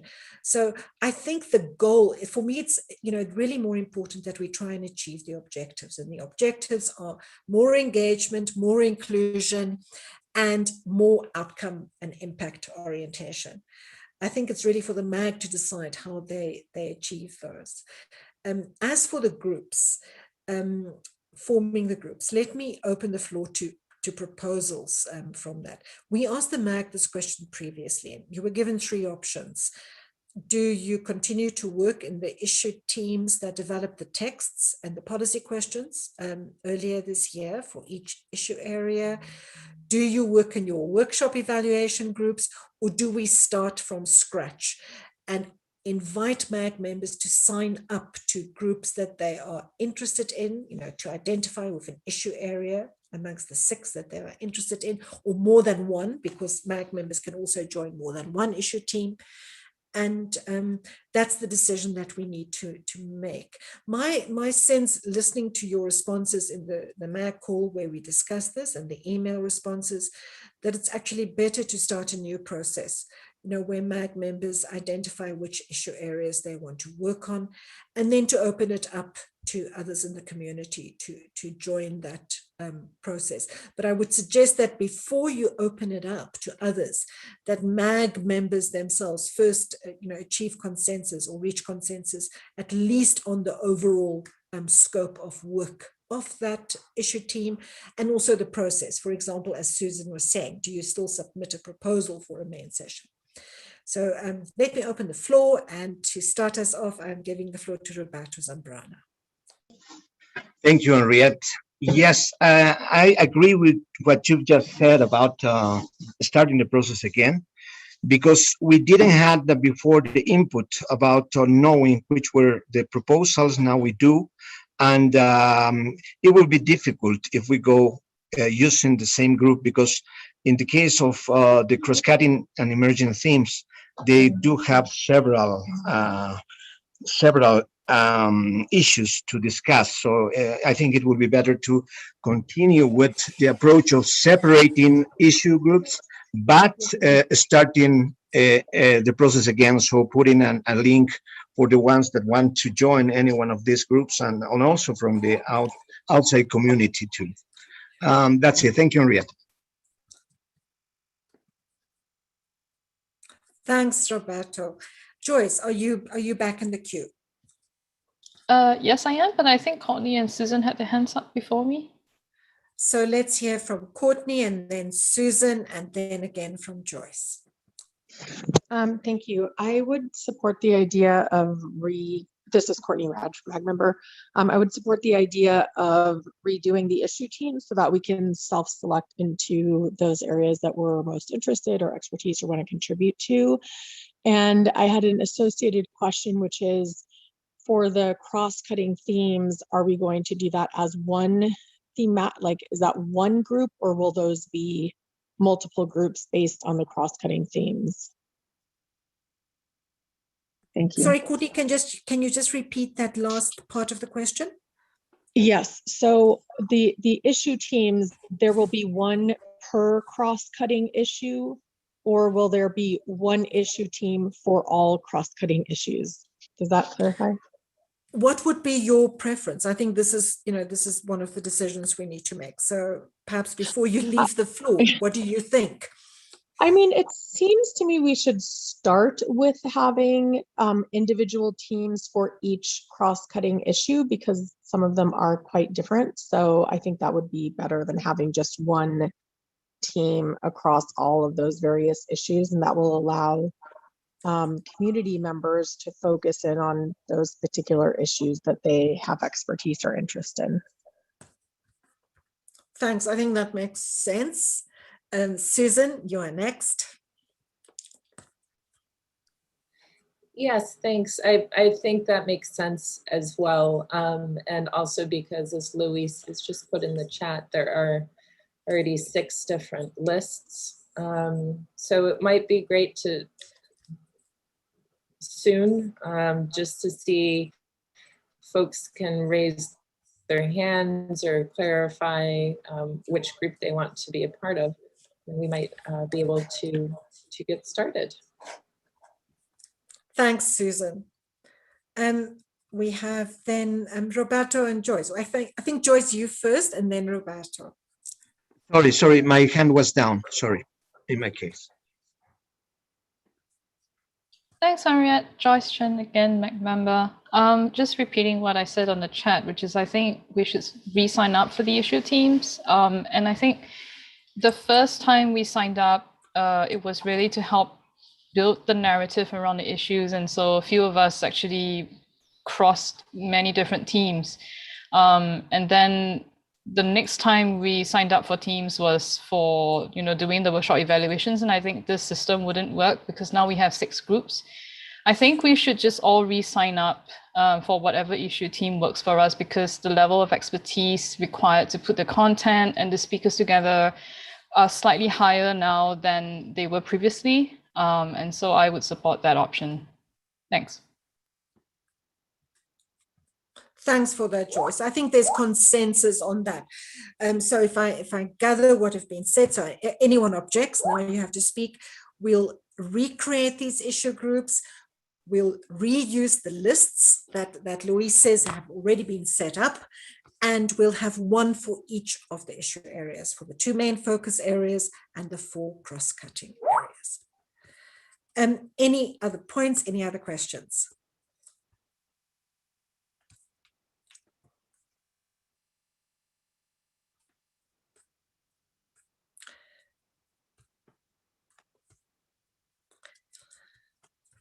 I see no one asking for the floor, so I think we're beginning to get a sense of what our next steps are.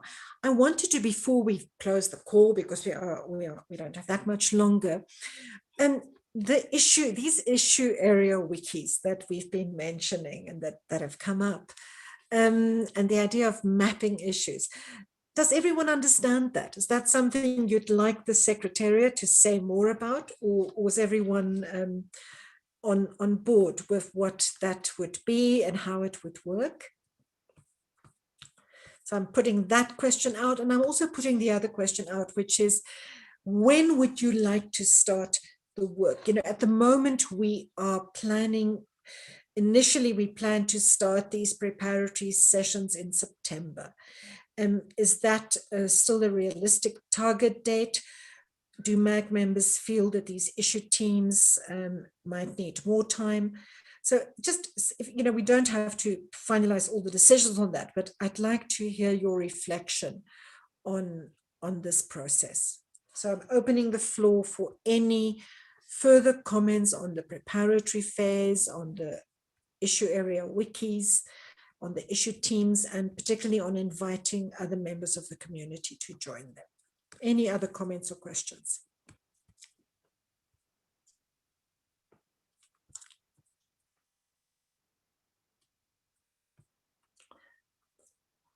I see nothing, but while you are reflecting, Louise, can you just take the floor and just tell MAG members what they need to do and how this process of rejoining an issue team is going to work? Thank you, Henriette. Happy to do that. No, actually, I'm thinking, those 6 links that I have just put in the chat are the ones that you can use to directly subscribe to any of the groups. But I think that we don't need to unsubscribe anyone, because if you subscribe at the beginning, it's because you are interested in this group, and you can always actually unsubscribe if you decide to do so.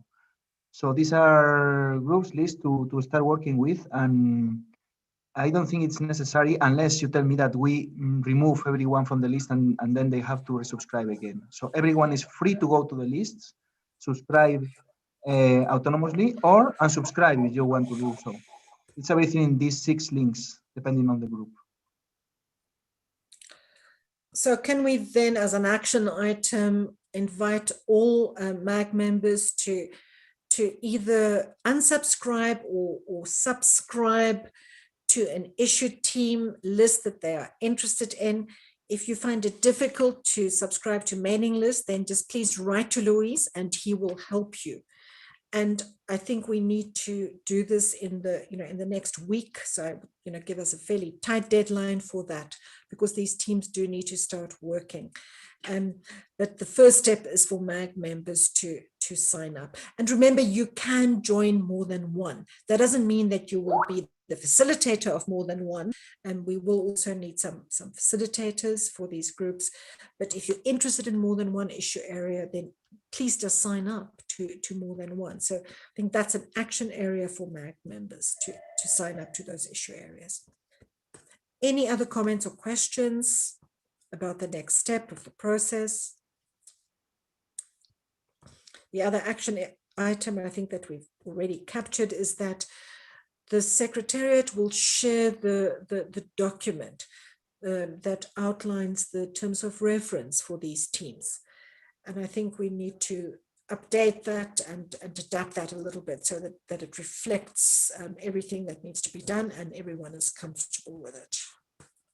Henriette, if I may ask a question?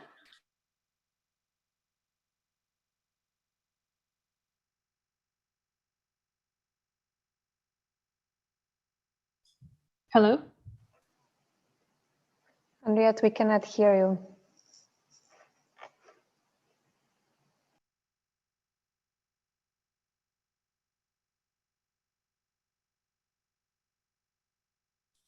But please go ahead while Henriette gets back online. Ask the question.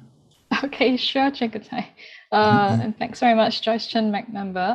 My question is if there's somewhere that we could see... Maria Paz, I've written a comment. We could... sorry, Henriette. Joyce was asking a question. Google document for where people signed up to express... Henriette, your voice is not sounding well. And which issue they're interested in. So you've asked for the floor, please go ahead. Oh, I think Henriette was just lagging behind a bit. My question was just whether we could have somewhere in the document who signed up for what previously. I can't hear Joyce. Can others hear Joyce? Yes, I can hear Joyce. Because I mean, personally for myself, I can't even remember what groups I've signed up for already. I think I signed up for practically all of them, but I'm not very sure. So if we had this information, it would also be easier for us to coordinate amongst our teams, specifically which issues are the ones to organize. Thanks. Yes, sure. We can do that. That's a good idea. Yeah.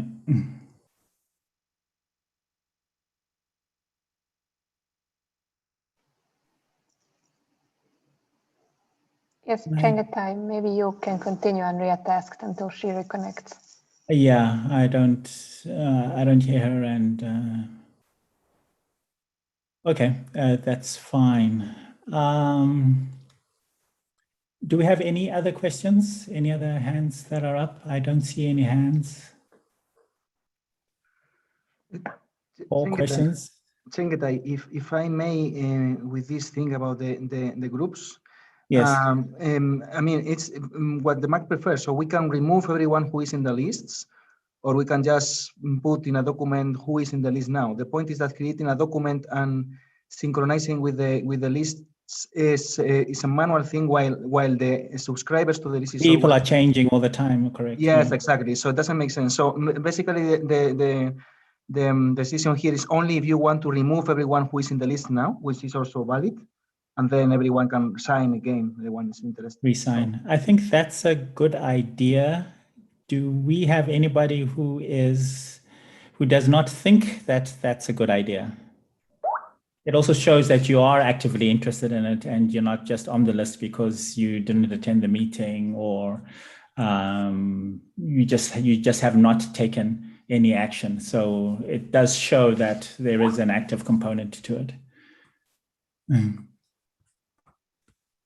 That makes sense to me. So I think it's okay. So I will remove everyone from the lists, and everyone is free to subscribe to any of or several of the groups. Thanks. And for that person who's not, oh, sorry. Go ahead, Shangatai. For that person who's not here, because I think Carol just asked, we do have the meeting minutes, and we can also send a reminder via email so that everybody knows. Yeah. I think we can I say something about that? It would be good then to have a full list of the lists, so we can remember which ones are which and resubscribe, etc. Yes, we can do that. Yes, that's no problem. It doesn't change. So we will just list the lists. So we can leave that with the Secretariat. They will facilitate this process. They will remind MAG members. And then it's up to MAG members to identify facilitators for each of those issue areas, and to review the terms of reference of the issue areas or the issue area teams, and to decide exactly when to open it. And I urge you to open these to the community as soon as possible. And apologies from me that I had to leave and come back. My internet is strange. That could be a main session topic. Any other hands? I had seen a hand from Susan, but I think it's down now. Susan, do you still want to ask a question? Oh, I was just sending out a simple suggestion about indicating it'd be nice if we could see who is in each group. I was thinking that too, actually. I was busy. I'm sorry, I'm multitasking like crazy. I was actually trying to ask Louise if we can do that now before the close of the meeting.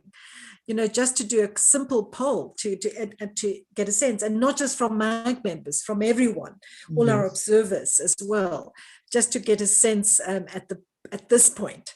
So Louise, I'm not sure if you can quickly do that. You know, just do a quick poll for us. But just to answer Susan, sorry, Henriette, for butting in. Just to answer your question fully about the simple poll, okay, we can do a simple poll, but I still think that MAG members should themselves add them to the list because of different email addresses, etc. It is much simpler and easier if MAG members join themselves to the list, and we will be displaying, as the suggestion was, we will be displaying the sign-up pages for all these lists. So it's just a click and then you add your own email address. Absolutely, Shangatai. I think the idea of a poll is not that the Secretariat uses that as a, you know, as input for further decisions. MAG members have to sign up. This is really just to give us a sense now of what the distribution of interest is. So, but it's not formal. Absolutely not. That still has to be done. And while Louise does that distribution of interest poll for us, we have to still document all the follow-up actions and next steps for the MAG. But how do MAG members feel about today's meeting? Does it, you know, is there more clarity about where we are in the process, what needs to be done? I'm not going to call a break because I think you probably are all desperate for this meeting to end, and we are nearly end. So really just any other comments. They can be questions or reflections, reminders of important issues we've not addressed. So I'm kind of us merging now from plenary session 3 into the closing session. We will document all the next steps with regard to workshops, because remember also we need to finalize that so we can share the decisions with the community. Next steps with regard to issue teams, next steps with regard to the preparatory phase and the main sessions. We'll share all of that. But any other comments or questions? Do you feel on track, MAG members? Are there any concerns?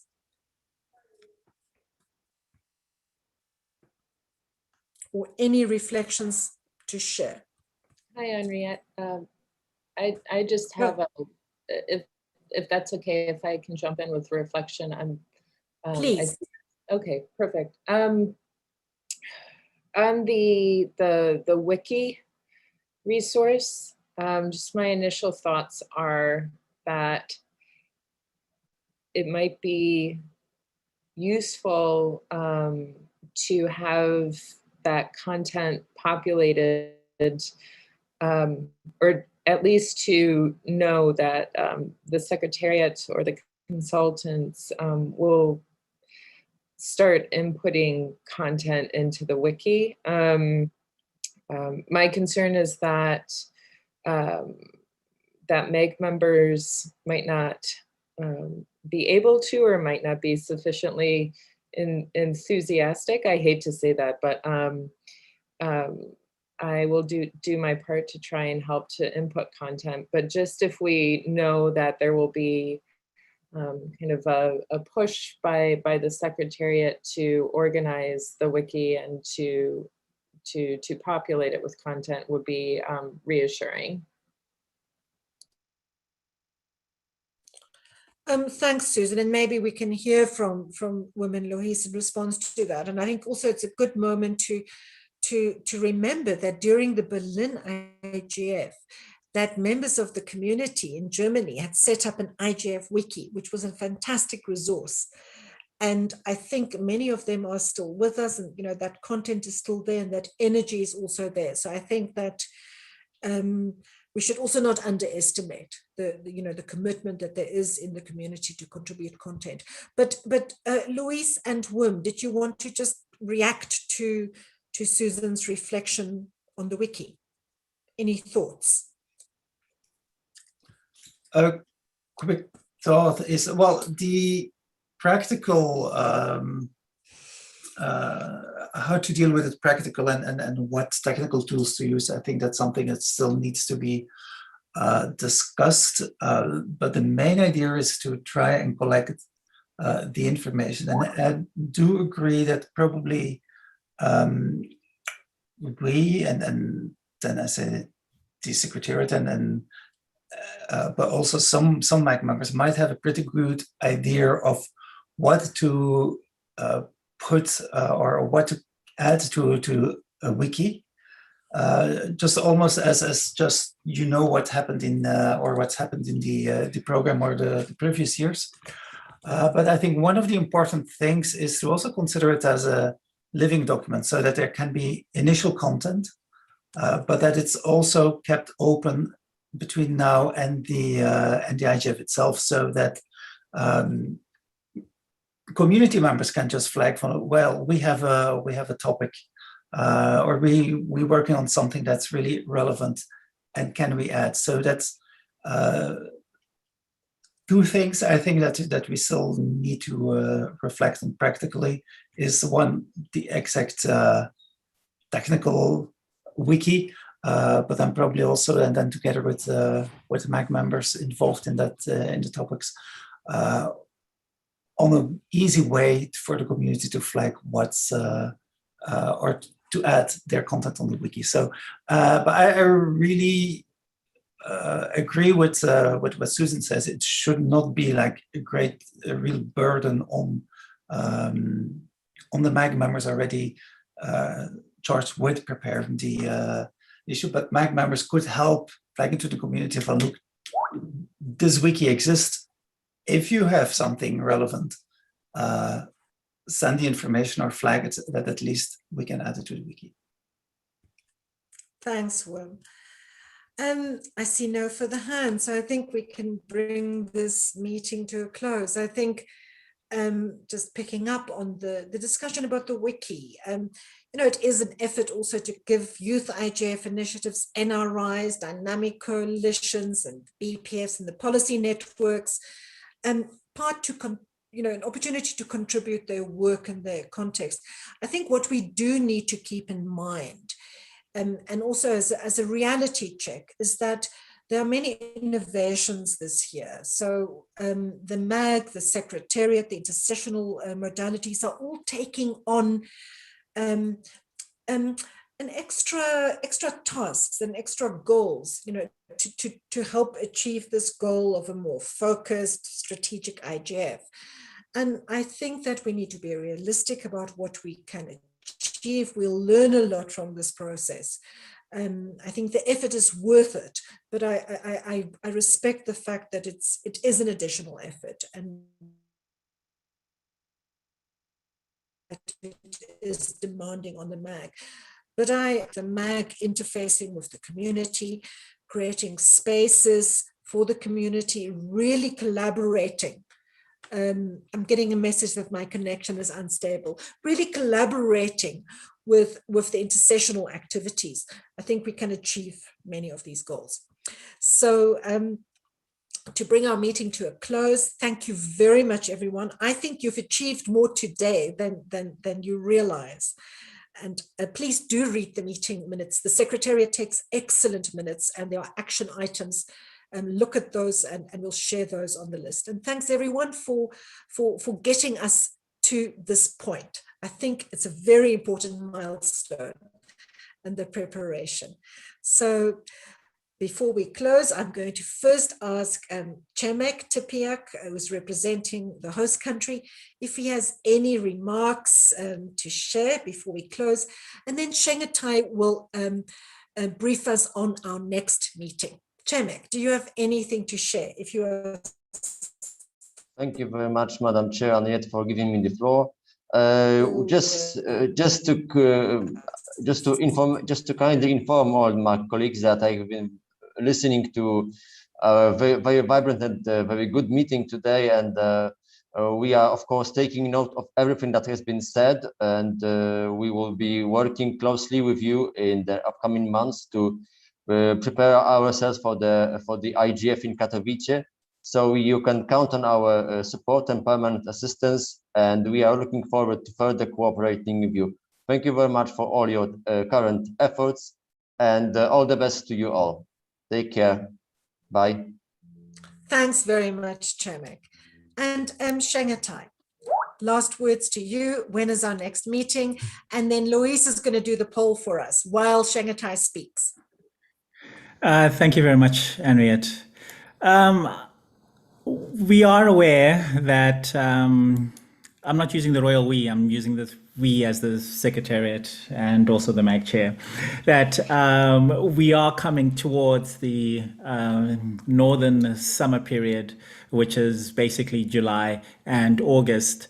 But we do feel that it is important that we still at least meet during this period, just to touch base and to further the work that we have on the main sessions, on the intersessional work, etc.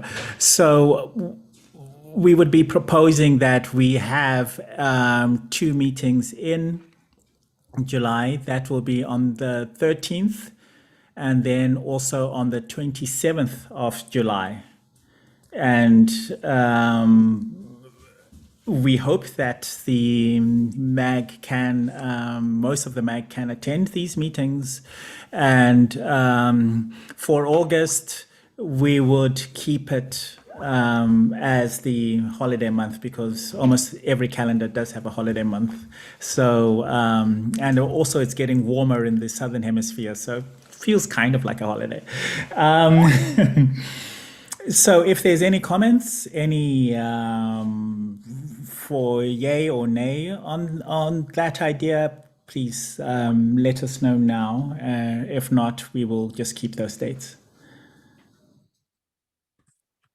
Thanks, Shangatai.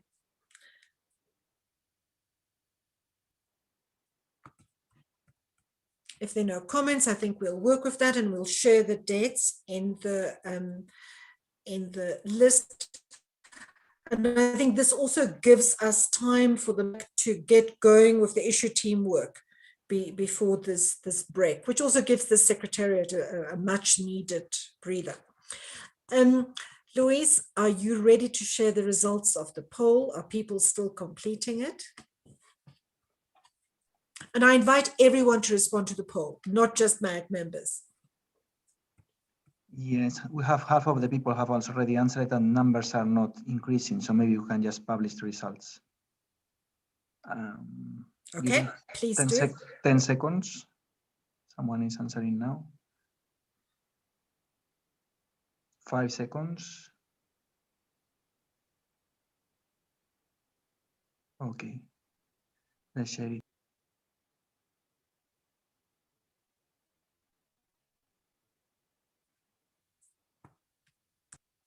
Thanks, Louise. Well, that's good because at first glance, just visually, it represents quite a good distribution of interest, which is exactly what we are looking for. So I look forward to that being reflected in the MAG members sign up to the list. And on that note, thank you very much, everyone. Thanks to our captioner, to our observers, everyone from the intersessional community, dynamic coalitions and NRIs, our policy network, team members, and to the Secretariat and the host country, and then most of all to the MAG members for bearing with this process and getting us to this point. Thanks, everyone, and see you at our next call, which will be in 2 weeks' time, more or less. Meeting closed. Thank you very much. Thank you very much, Henriette, and thank you all. Thank you very much, Henriette, Janatai. Bye-bye. Bye-bye.